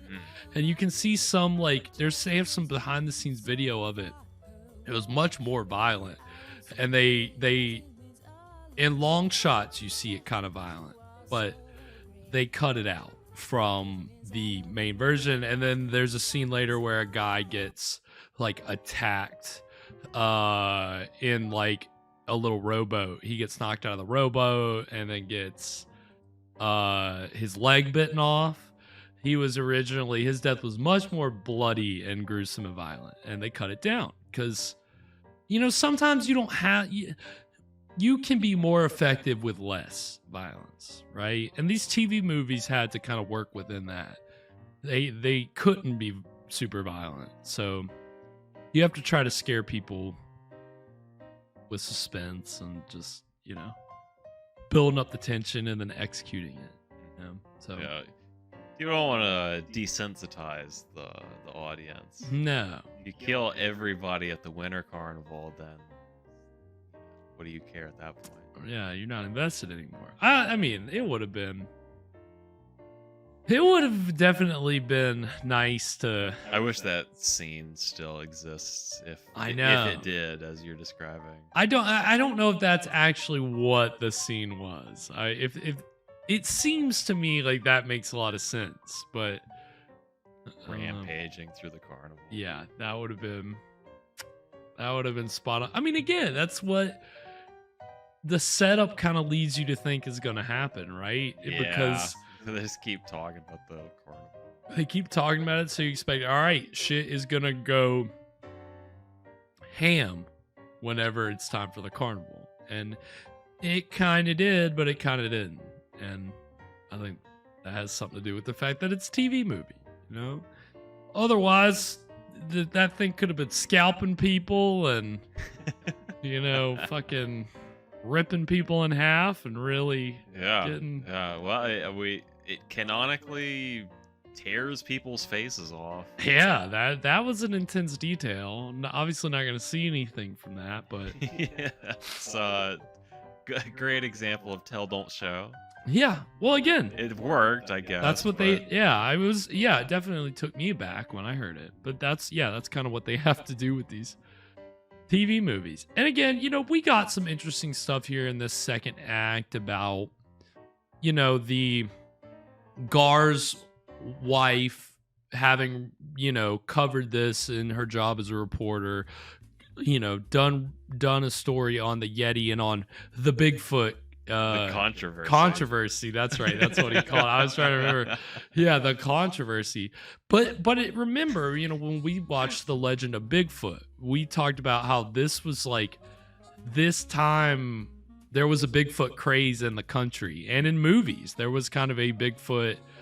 There's a big controversy. Yeah, I mean, it was a whole hoopla. You better believe. Yeah, he had to come out and apologize. It was a whole thing. Yeah, well, you know, I mean, Bigfoot obviously said some things he shouldn't have, and you know, it's kind of you dig yourself in a hole, you got to try to get out. And so Bigfoot made a lot of movies to try to make up for the bad publicity he got. And so you got a lot of Bigfoot movies at this time.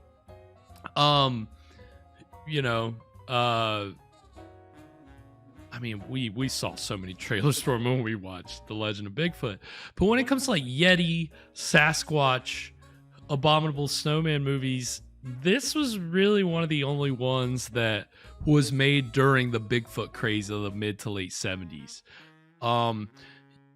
Earlier though, in the like mid 50s, there was a Yeti movie craze.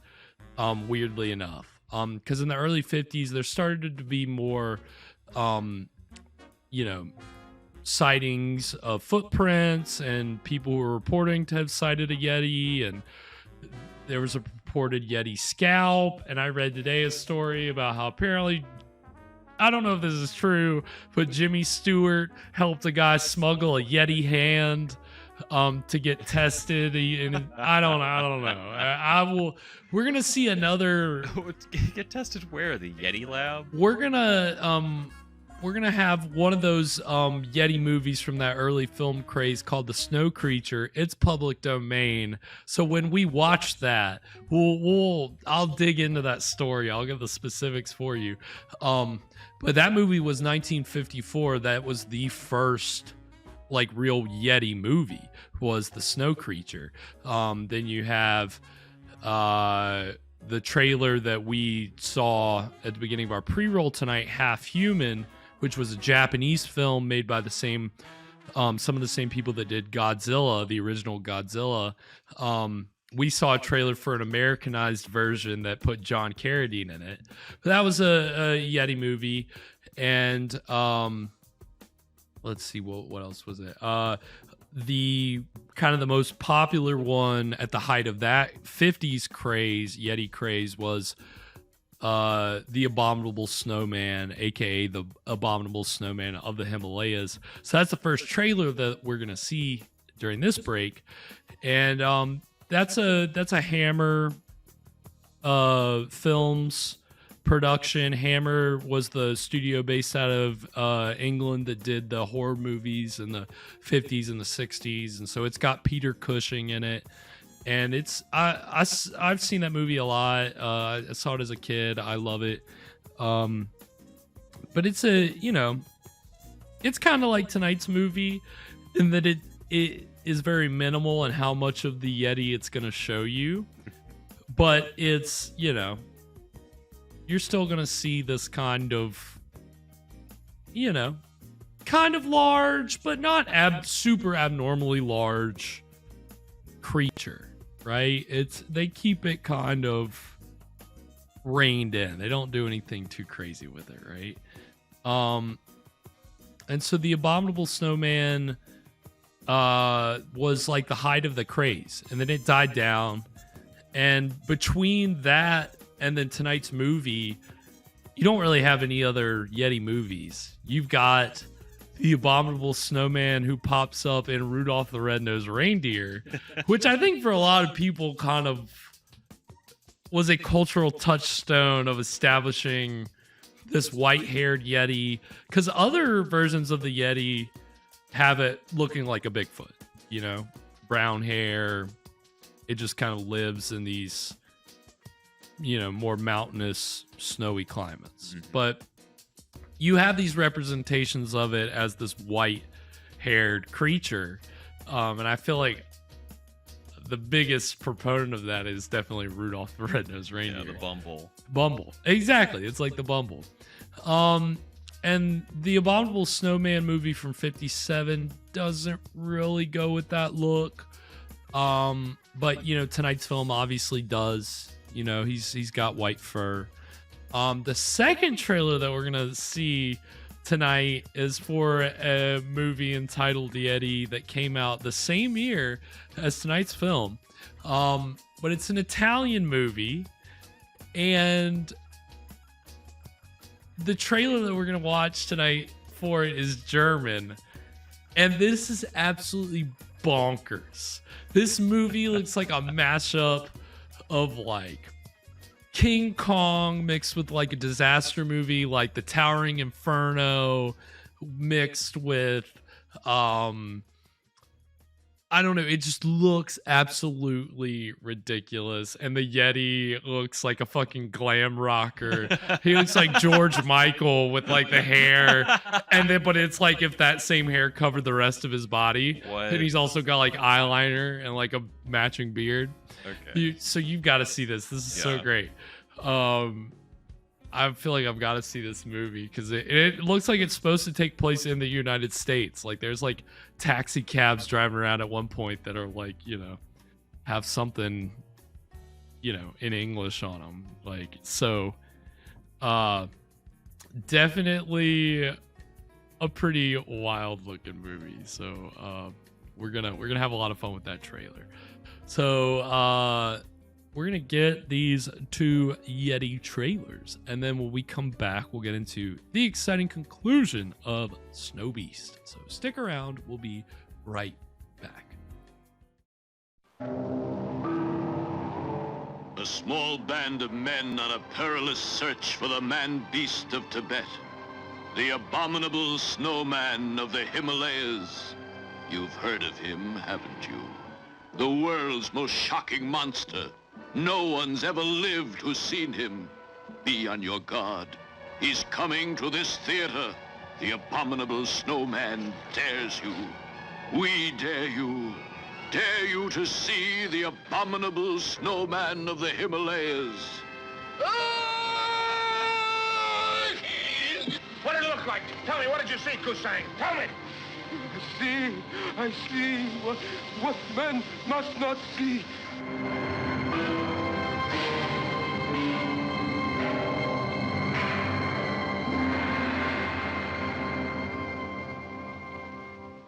They're after me. They know it was me that did it last night. They're after me. They're after all of us. They just killed McNee. Why say that? It was an accident. It's me next. They know it was me. Stay here. Wait. Ed, I can hear you. He's coming. You've got to understand, that isn't Shelley. It isn't anybody. I can hear his voice. It's in your own mind. It's just happened to me, too. Warning, only those with stout nerves and strong hearts should risk seeing the abominable snowman of the Himalayas.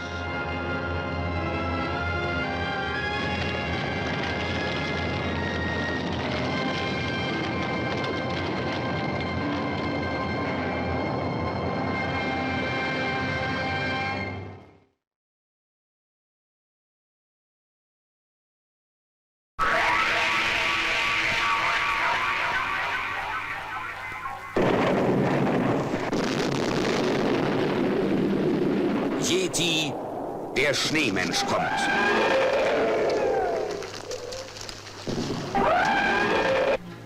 Der Gigant des 20. Jahrhunderts. Ein Riese, der die Welt in Angst und Schrecken versetzt.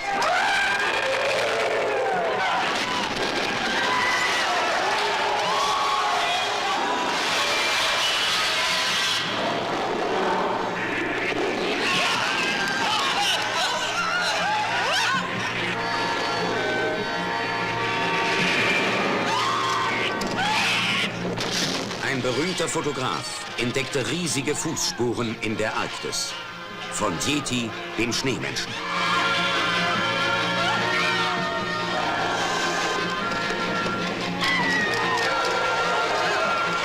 Wie durch ein Wunder war dieses Ungeheuer während Tausenden von Jahren im ewigen Eis konserviert. Was die Wissenschaft bis heute nicht schaffte, gelangt der Natur. Yeti wurde wieder zum Leben erweckt.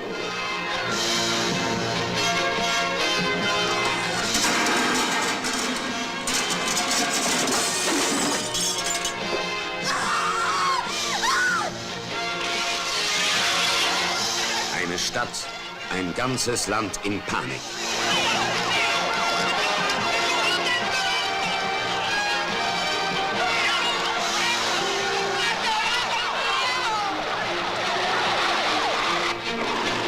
Yeti, der Schneemensch kommt.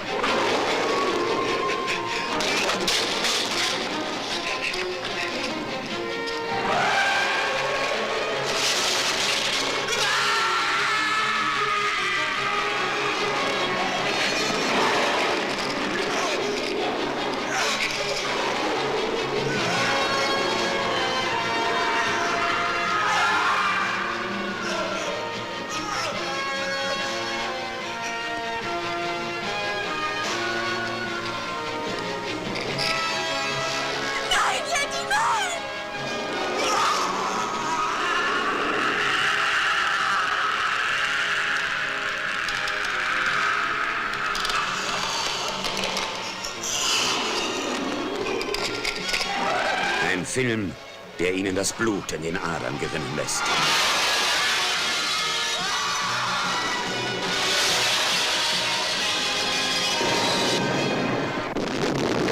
Yeti, der Schneemensch kommt. Ein Film, den Sie nicht versäumen dürfen. Demnächst in diesem Theater.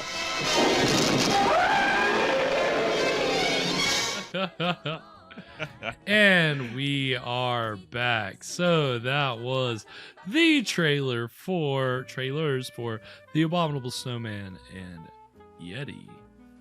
So, One big foot.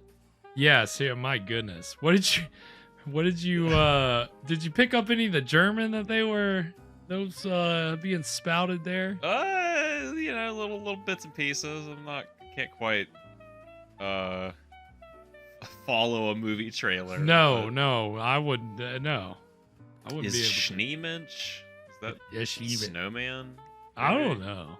I have no clue. Maybe there was some subtitle for the movie in English that I can't remember what it was, but I don't think that it translates. So who knows? But definitely an entirely different take on the Yeti than what we're seeing this evening. Yeah, that was our yet for tonight. That was, yes, as I said earlier, you were gonna see a yet. Did I not deliver? That was a hell of a yet right there. My goodness.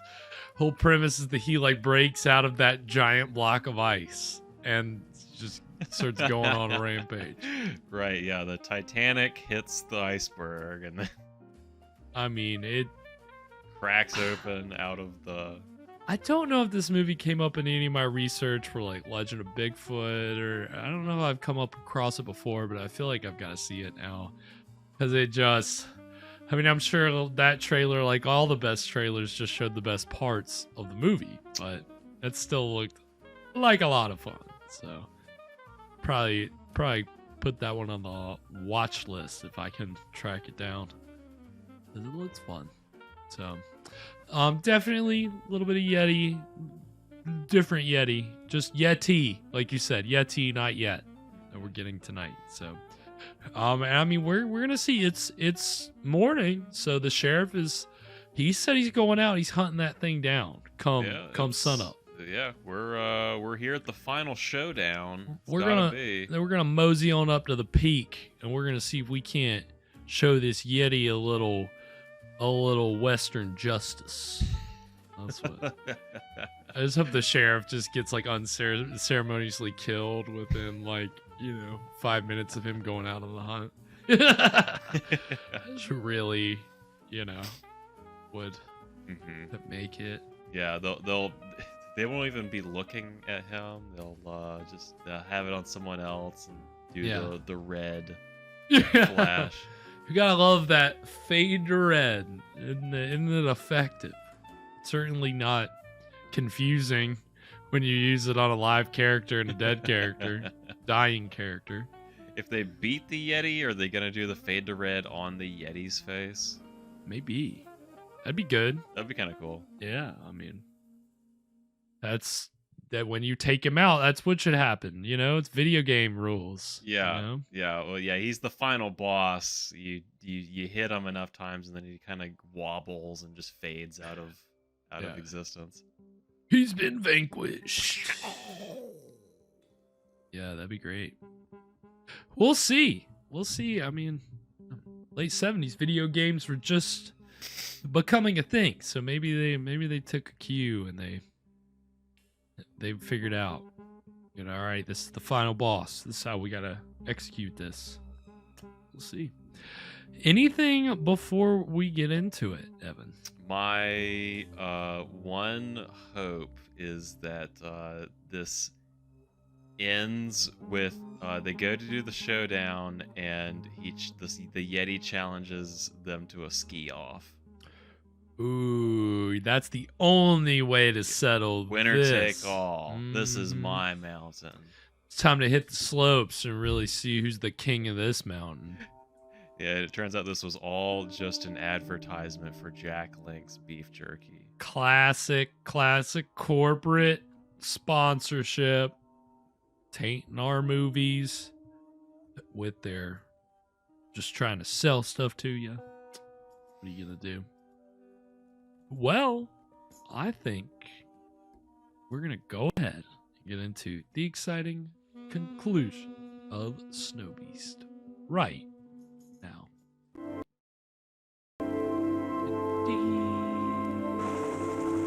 Oh shit. This is Bud, Sheriff. We've checked the north slope for Mr. and Mrs. Seaberg. No sign of anyone or anything in this area.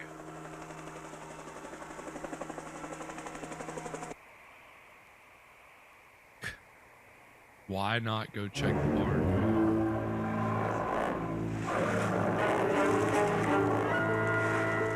I mean, the Yeti put the body in the barn. Obviously, you're gonna want to stake out the barn. You're gonna want to be near the barn. The Yeti's gonna return to the scene of the crime. How this fire has not burned spread, down the barn. yeah, astonishing to me, with loose straw everywhere.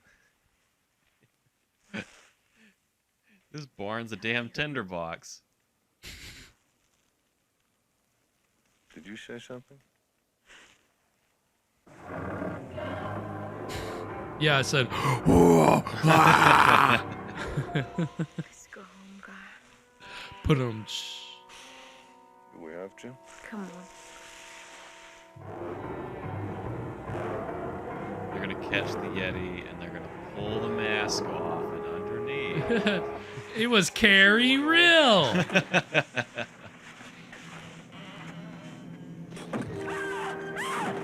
Oh yeah, there it is.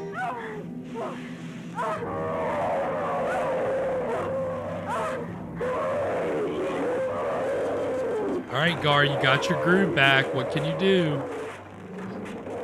Quick, hand me my skis. There's only one way to settle this. With his ski off. Diddly-diddly-dee. Oh shit.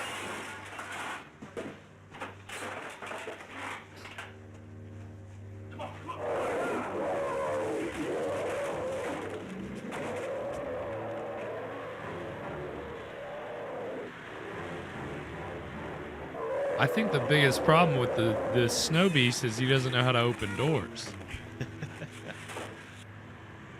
He would have to get that body in there. Those bodies, sorry. He seems to be stashing multiple bodies there. Check the barn, Cole.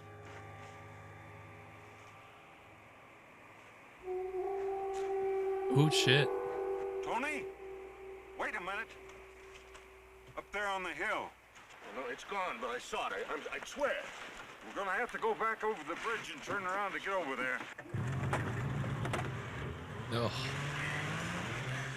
It's the worst thing about the mountains. You can't just cut across. You gotta go back and around and... So convoluted.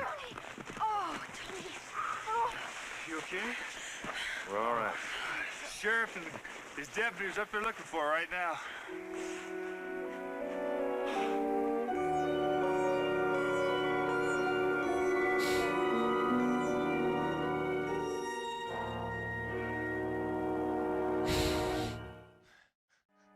All right, they're just gonna start over using that now. Yeah, who died just then? Ready? Aim. Fire.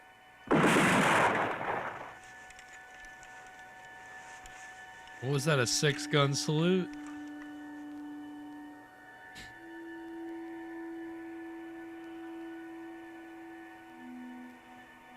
Damn.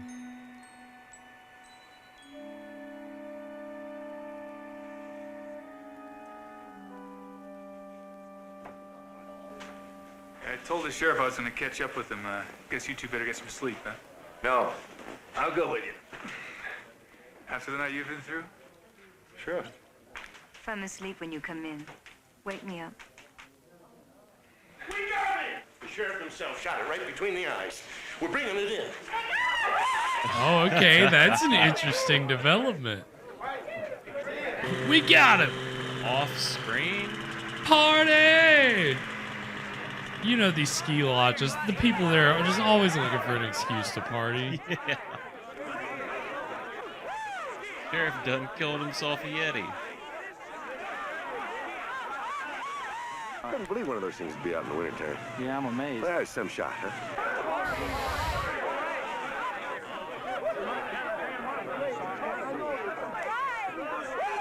Does he actually have it?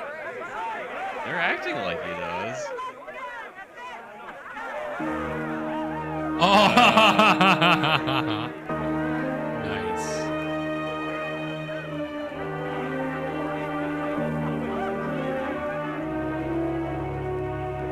You just killed that poor defenseless bear, you monster. Blame it on the bear. Nice parking job.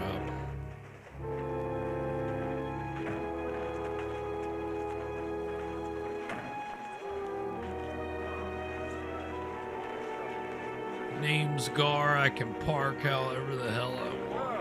Mr. Seabird, huh? One thing's at the lodge. Damn, look at the sheriff's boots. Don't those look huge? Yes or no? Steel toes. Well, that all depends. As a friend? Martin. More as a time saver, though. Because if your answer is yes, there's no sense in us talking. Did you know you were killing the wrong thing? All I know for sure, Mr. Seaberg, is that something came charging out of that brush at me, and it wasn't human. Are you that sure that it was the wrong thing? Well, I don't know, but it seems to me that the best way to find out is to cut it open and see what's inside. Look, Sheriff, if the people of this town are in danger, don't you think it's your responsibility to warn them? Full on Jaws. Even if it means calling off the Winter Carnival. Look, Mrs. Seaberg. Yeah, they blame it on a bear in that one. What is it that I'm going to warn the people against? You know, those sea bears. A man-beast legend whose very existence is hotly disputed? Disputed by whom? Well, by the U.S. Army Corps of Engineers, for one. I wouldn't know this, but I talked to Washington this morning. And they said that they don't have one piece of evidence, nothing they've seen or heard that would stand up under scientific scrutiny, unquote. Now, is that what you want me to warn the people against? Can you honestly expect them to believe it? An unseasonal bear is one thing. This guy's got a weird way of talking. Well, just that, a legend. Bigfoot has been sighted in the Northwest for the last 150 years. There are verified recordings of attacks. I had a man on my television show just recently who swears he threw a rock at one and it ran away. But I don't think what we've seen is Bigfoot. I don't think it's as simple as that. I agree. There've been enough happenings around here. All it takes is one person who doesn't believe it was a bear, and you'll have a stampede on your hands. That's just the point. I don't want these hills full of people shooting at each other. Now, you don't believe it was that bear, do you? No, it was not a bear. What do you think it was? I don't know. A mutant of some kind. Something left over from the last ice age. I don't know. Whatever it is, it's still out there. And it's a killer. What do you suggest we do? What you told my husband we should do in the first place. But this time, let's really do it's it. from the last That's ice right. age. That's how you know it's really bad. And you can count on me, Because Sheriff. what was that, like Ice Age What you're 5, saying is 4? They just made so want many us to Ice go up Ages there, at just the that two point. of us, and destroy this thing. Quality had really gone downhill. Very Just the young three of us. creature there. Just the four of us. Everybody ready?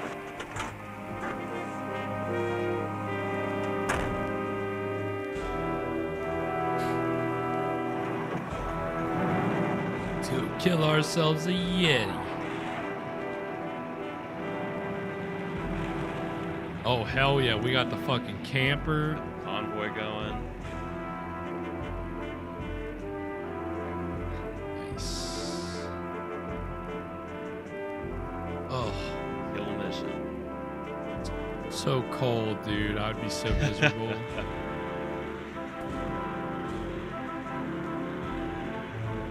Nice. They mean business. They're rolling up. They see me rolling. They're not rolling technically. But how does a fucking one of those things run? Doesn't it have like treads on the back? Is that what it It's is? like skis on the front. It's like kind of skiing, but it's also kind of rolling, I guess.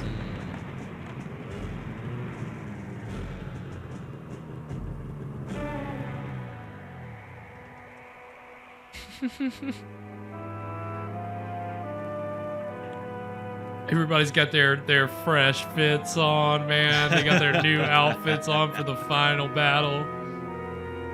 I'll look my best for my Yeti hunt. I gotta put my blue jacket. I've been wearing my green jacket the whole time. This calls for the blue jacket. I'll look my best if I get mauled to death by a Yeti. The color of my blood will contrast really well with the blue of my jacket. The green, it would just get all muddy. I really want it to pop, you know?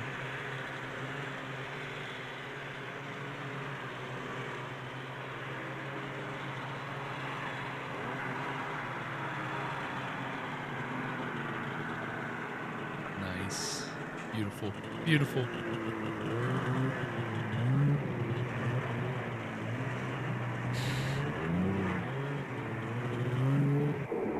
Damn, this really makes me want to go out in the snowy, like, mountains. But I would love it for all of, like, 25 minutes.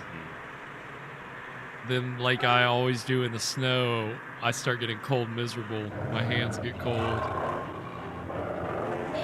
Yeah, once you start getting, like, wet and cold, it's not fun. Kind of over.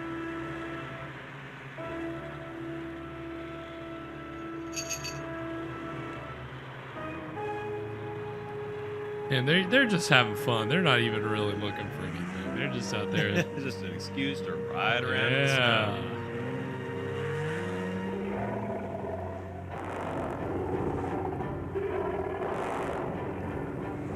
Get them.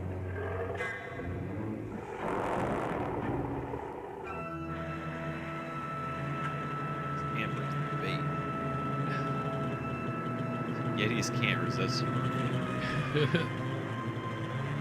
There may be some beef jerky in there. I think we should call it a day and head back for the camper. He's gonna be waiting in the camper. Surprise! Steal this car.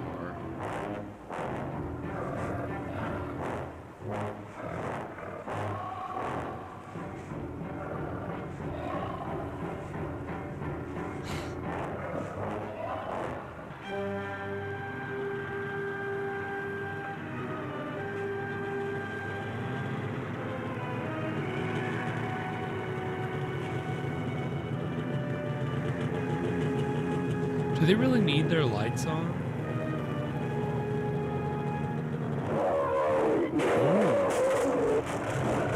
I hate skis.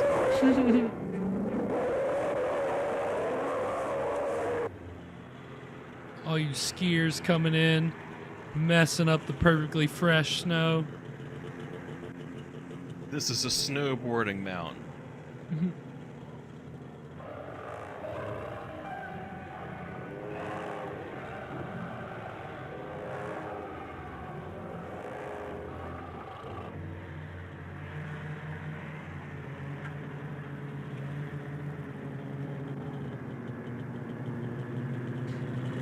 Been looking all day and haven't found a damn thing. Man, he just stepped off that thing like so effortlessly. Did you see that? Yeah. Kind of weird. Well, he knows where we're at. Maybe we ought to move camp. No, we're gonna stay right here. He really showed us, huh? Isn't that better than cruising around on the off chance that we might sight him? He's got a point. Well, we'll have to keep watch all night. 2 at a time. I said the 4 of us, didn't I? You did. Look, you two go first. I'll make dinner. Tony? Okay, would you hold these things?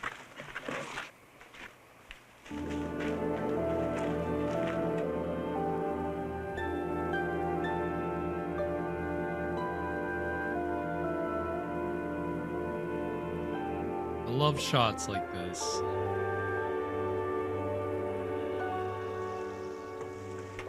They're bluer, you know. What a... Your eyes. Bro, she and her husband Can I ask you a have question? found their Follow me spark, around? okay? Yeah. Rekindled. Get out of here. You're gonna screw it Too up. late. Why did you decide against me? I didn't decide against you, Tony. I decided for Gar. I loved you both, you know. But he needed me. And I didn't. But it's okay, huh? You've just answered an 8-year-old question. Wow. Friends? Okay, alright. Always. You know, friends. Friends. Just a little friendly peck on the lips. Kiss all my friends. Strictly platonic.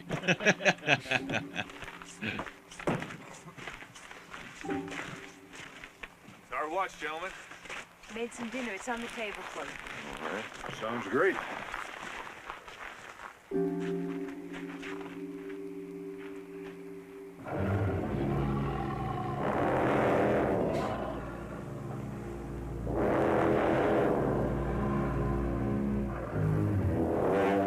It's a trap. Ooh. Nice.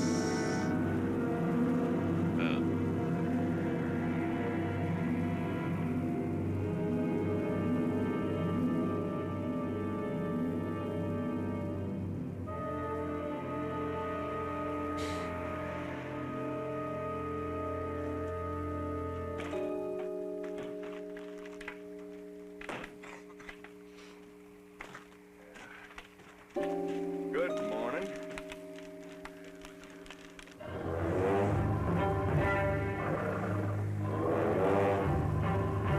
He's getting closer.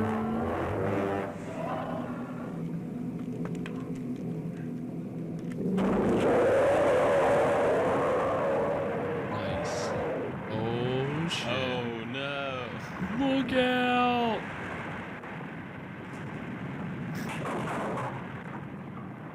This is like the ending to one of our serials. Yeah. Oh god. Cole! Oh shit. Are you hurt? Oh my God! Come on down. Tony! Cole! Tony! Cole! Damn. Got him.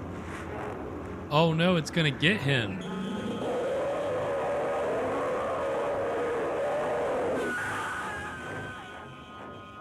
There it is. Wow. They were right there. I don't understand. Yeah, would they run away? What happened? Weren't they all armed? Yeah. Let's slow down. It's not chasing us anymore. It got what it wants. Well, he's no longer killing just to eat. That last attack wasn't mindless. That was a planned counterattack. We're not gonna get very far walking. This Yeti is The smart. barn's down here. Let's head for it. Hey, Tony. That's not a very good idea. Why not? Because that's where he's been stashing his food. Can you imagine us being there when he shows up? Now, it's already lost 2 from there. If he's as smart as you think he is, he won't come back to the barn again. Let's go.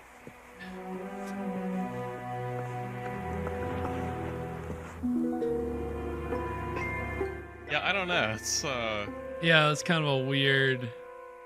It's like the poison scene from The Princess Bride. Okay. But I know what this Yeti's thinking. He knows that we know that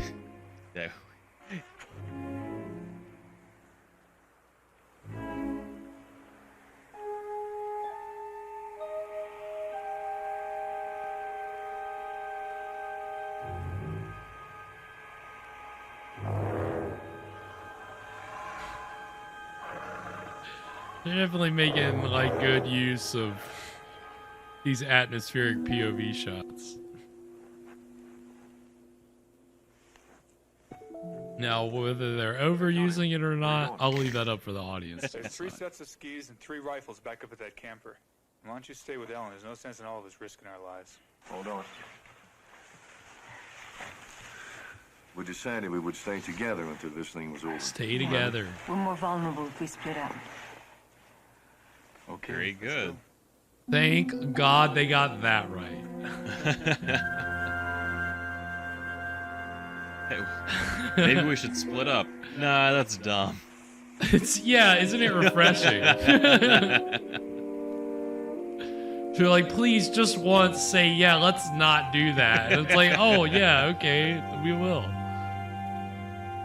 So yeah, that was nice. The Yeti's got the It's gonna guns. make everything more difficult for us. Yeah, but a lot easier for it. They've already established how smart he is. You could definitely work a gun.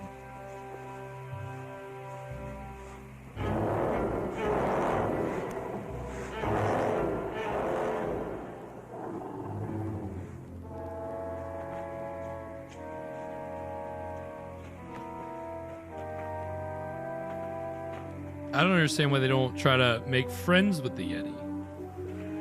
Wait a second. Try to give him like a cool nickname or something. By the side of it. Make him the extra rifles were lodge inside, weren't they? mascot. Yeah.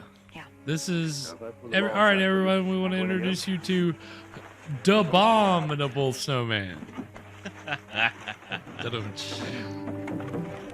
Tom, the abominable snowman. The With sunglasses and a backwards ball cap on. Love it. Party Yeti.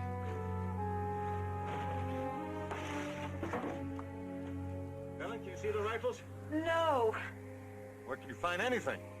You did get the rifles. There's some skis. Oh, great. Throw them up. Hey, there should be a service revolver in the cab. Well, there you go.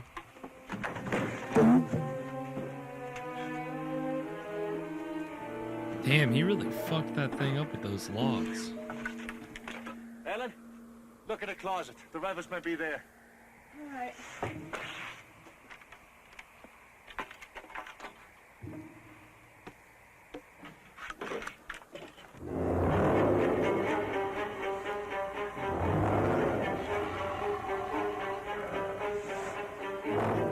Tony!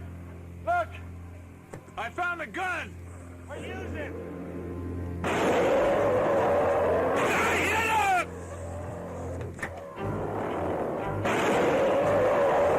He's just firing wildly. Gar, you're a much better shot than I am. All right, you've got 3 shots left. Get the Go get rifles, 'em. Ellen, and the other skis! Okay. Go after your husband so the Yeti has another thing to eat and give me more time to get away. All right, now let's split up. This is what you get for friend zoning me.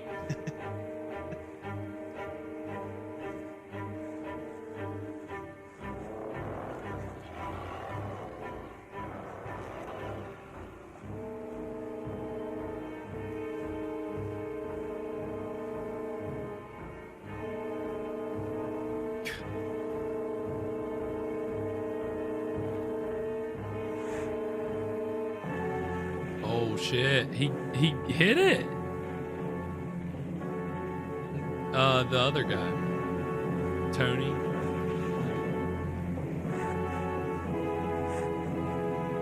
All right, Gar, you gonna say something clever before you take the shot?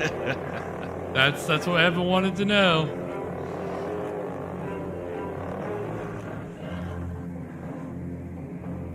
Relay Hovac. Follow the formula. Say cheese and die.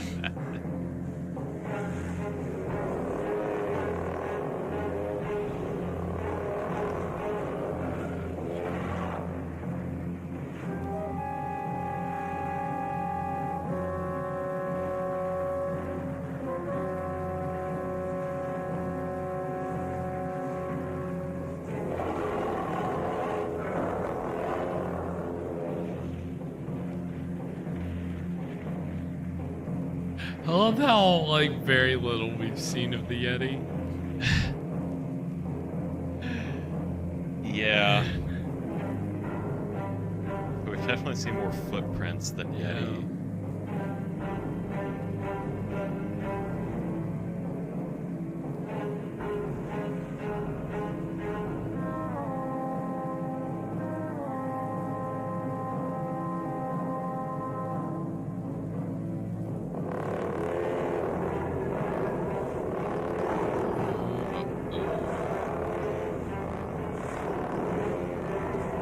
Turn around, Gar.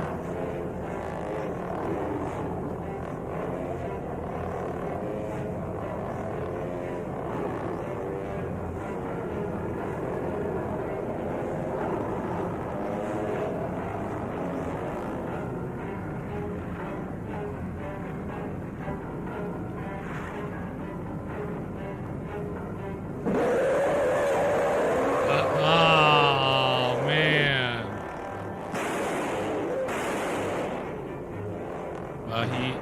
He really showed some restraint, not trying to say a catchy catchphrase before you. Damn.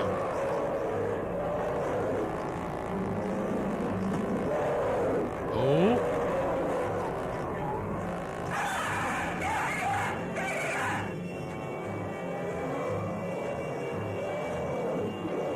Damn. They're still going with the POV. Thing sticking out. We can't actually put this thing through the suit. We promised we wouldn't damage it. We need to get this thing back to the rental house. Like now.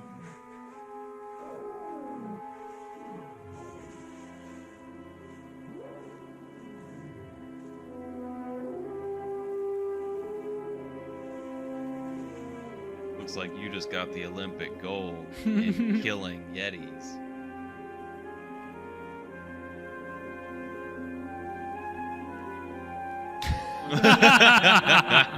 One more time, Yeah, they just couldn't help good themselves. measure. Then they all died. Wow, what a way to really tie the whole movie together. Yeah. Wow. My goodness. And you saw there we did have an actor credited there for the Snowbeast. Yeah, I missed who was credited as the Snowbeast. His name is Michael J. London. He doesn't really have any other prominent credits throughout the years, but his most recent credit, according to IMDb, is really interesting.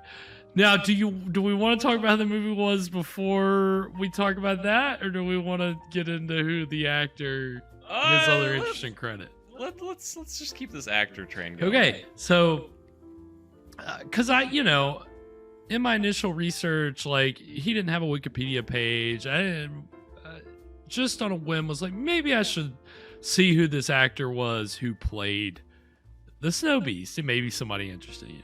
So click on the IMDb page for the guy. Again, throughout the years after this, not anything that like stood out except his most recent credit. Which, do you want to take a shot at the dark at what it was from? It was from like 2 or 3 years ago. It was season. Can I have a hint? Yeah, it was season 2 of a popular Netflix show. Well, I don't know if I should say popular, but of a well-received Netflix show. That we're fans of. Is he the guy in Chunky? He's in I Think You Should Leave. Okay. But it's not, so this is the weird thing, right? Because I saw that's the top of his IMDb. That's his most recent credit is season 2, episode 6 of I Think You Should Leave. So I was like, oh, well, I got to know who he plays. And his credit is as Julie's husband. So that didn't like ring any bells. So I was like, okay, well, let me go like look up what is in this episode. So the specific sketch is the one where the office workers in the middle of the meeting their boss walks out and they start having the party. Yeah, and they're surfing on the and then table. Tim flips over the table. Well, like when the boss comes back in, is like confronts Tim. He's like, I've just been in a really tough place ever since Julie got me chode jeans for my birthday as a joke gift. And then he starts talking about Julie's husband. He's like, he's a little older. You're not like, I'm not saying anything you don't already like acknowledge yourself. She's like, there's no, my husband is, So they talk about Julie's husband, but I watched the episode last night. You never actually see Julie's husband. So he's credited as... And even at the end of the episode, you see his name. They don't say who he played. So it was like a cut scene or So something? I don't know if it was a cut scene or if the IMDb is wrong and he played a different character, or if it's a totally different actor with the same name, middle initial, and last name. Wild. So we can assume that Julie's husband was actually a Yeti. Was a Yeti. So interesting. It's a little older. Little tidbit. Yeah, So a little older. from the last ice age. Right. Exactly. Kind of a fossil. Yeah. So that was Snowbeast. What did we think, Evan? A pretty fun movie. I liked all the nature shots. I mean, it almost feels like cheating. It's like the movie the Haunted Cave. Beast from Haunted Cave. Beast from Haunted Cave. Yeah. The when you're in like a snowy areas, there's always so pretty just by default that it's not hard to make a pretty movie when you're just shooting a bunch of snow scenes. That's very true. It's definitely a made-for-TV movie, and I think that probably became a little more evident the farther you went on. I mean, we got a little bit of action there at the end, some gunshots. They don't really show anything. No, the amount of screen time for the Snow Beast is like less than a minute. If even that, even a minute. I mean, it's mostly the POV shots. That's how you get the creature. And I mean, again, that's a hallmark of Jaws and the other trailers that we saw tonight, Tentacles, even like it was kind of a thing to do the POV of the monster, the creature, whatever. And I mean, that carried over into slasher films after this, and it's just a trope that it's easy to rely on if your monster doesn't look good or isn't working right or isn't ready or you don't have the budget. It's Get creative. There's such a thing as too much, relying on that technique too much. And I think do you think they did it too much?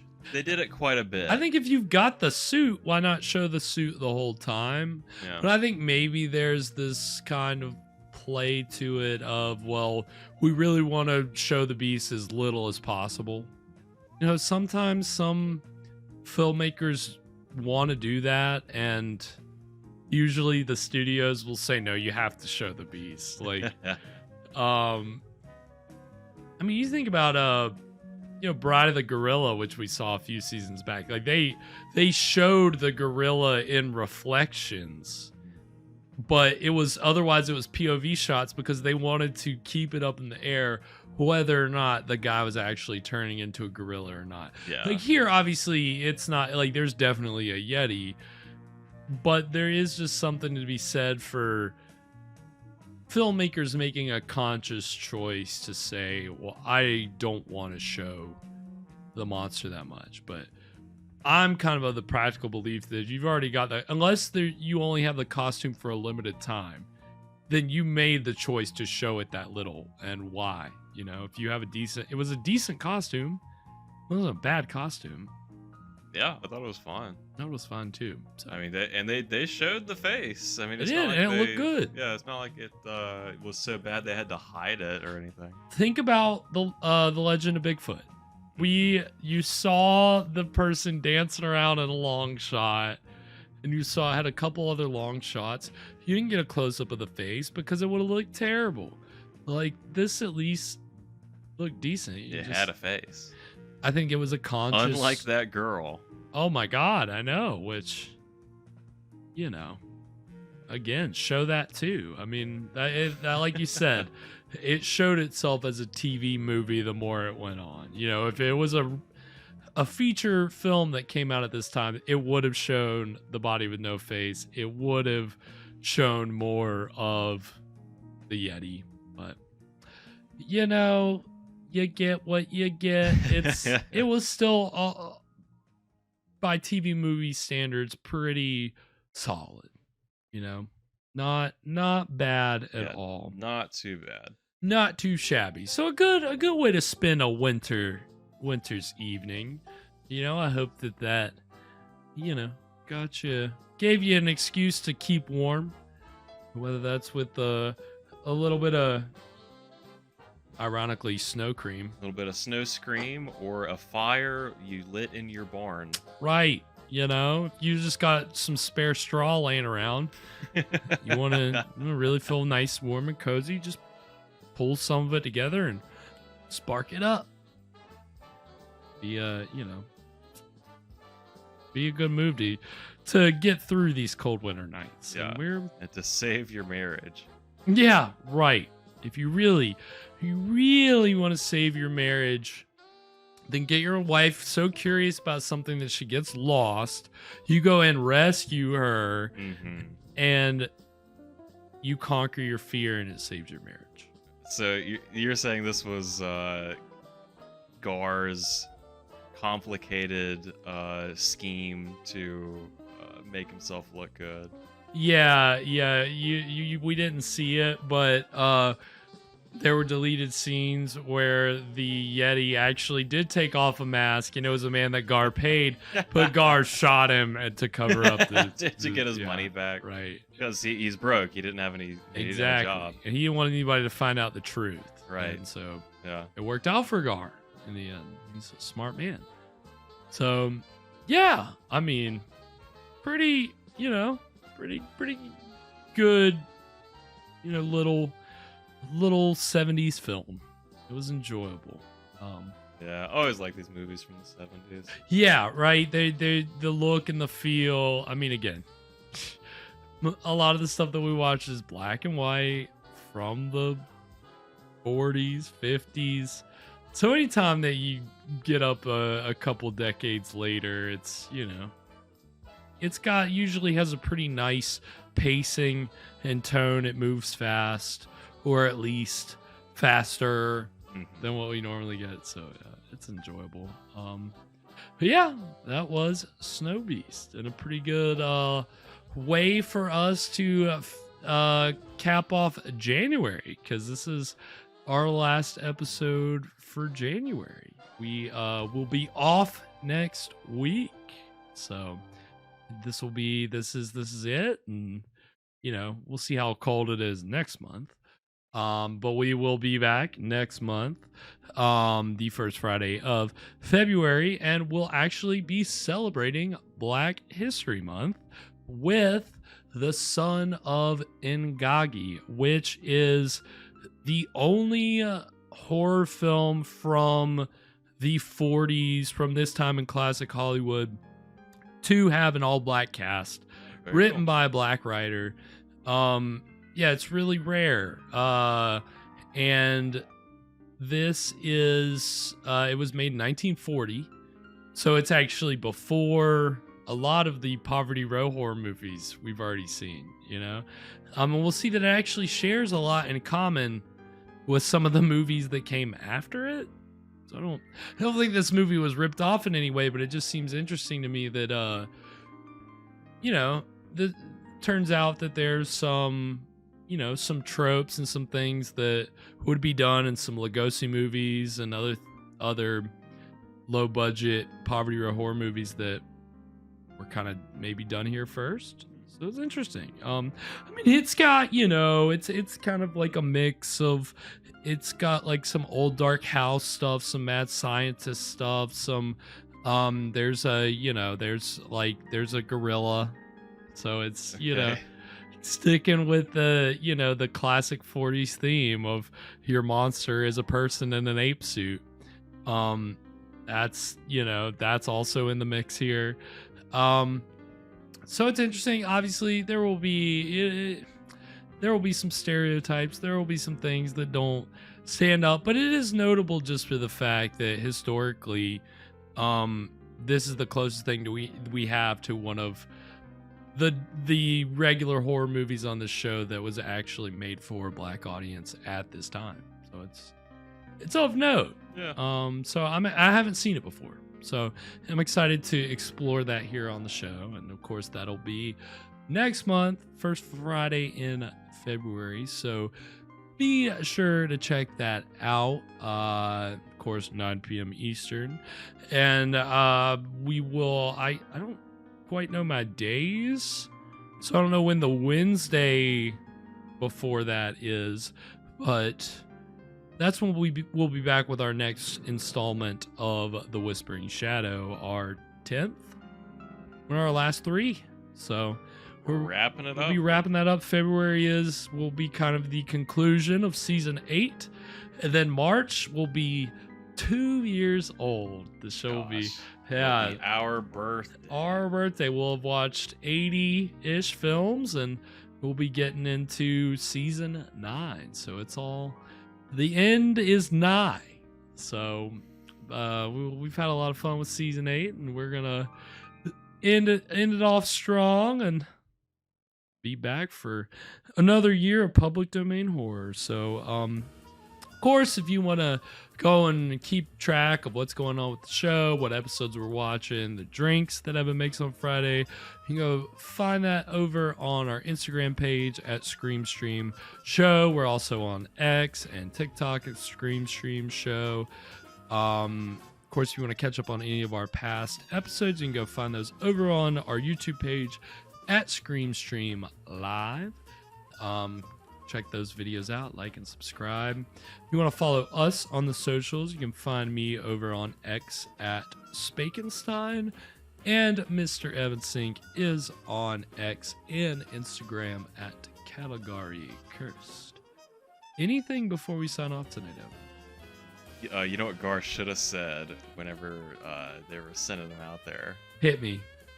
I'll find him for 3, but I'll catch him and kill him for 10.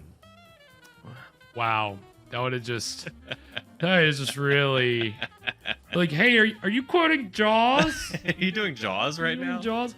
Yeah, isn't it a great movie? This is kind of like this right now. Yeah. Can you believe it? It is. It really is. Until next month, sweet screams, everybody. And to all a good friend.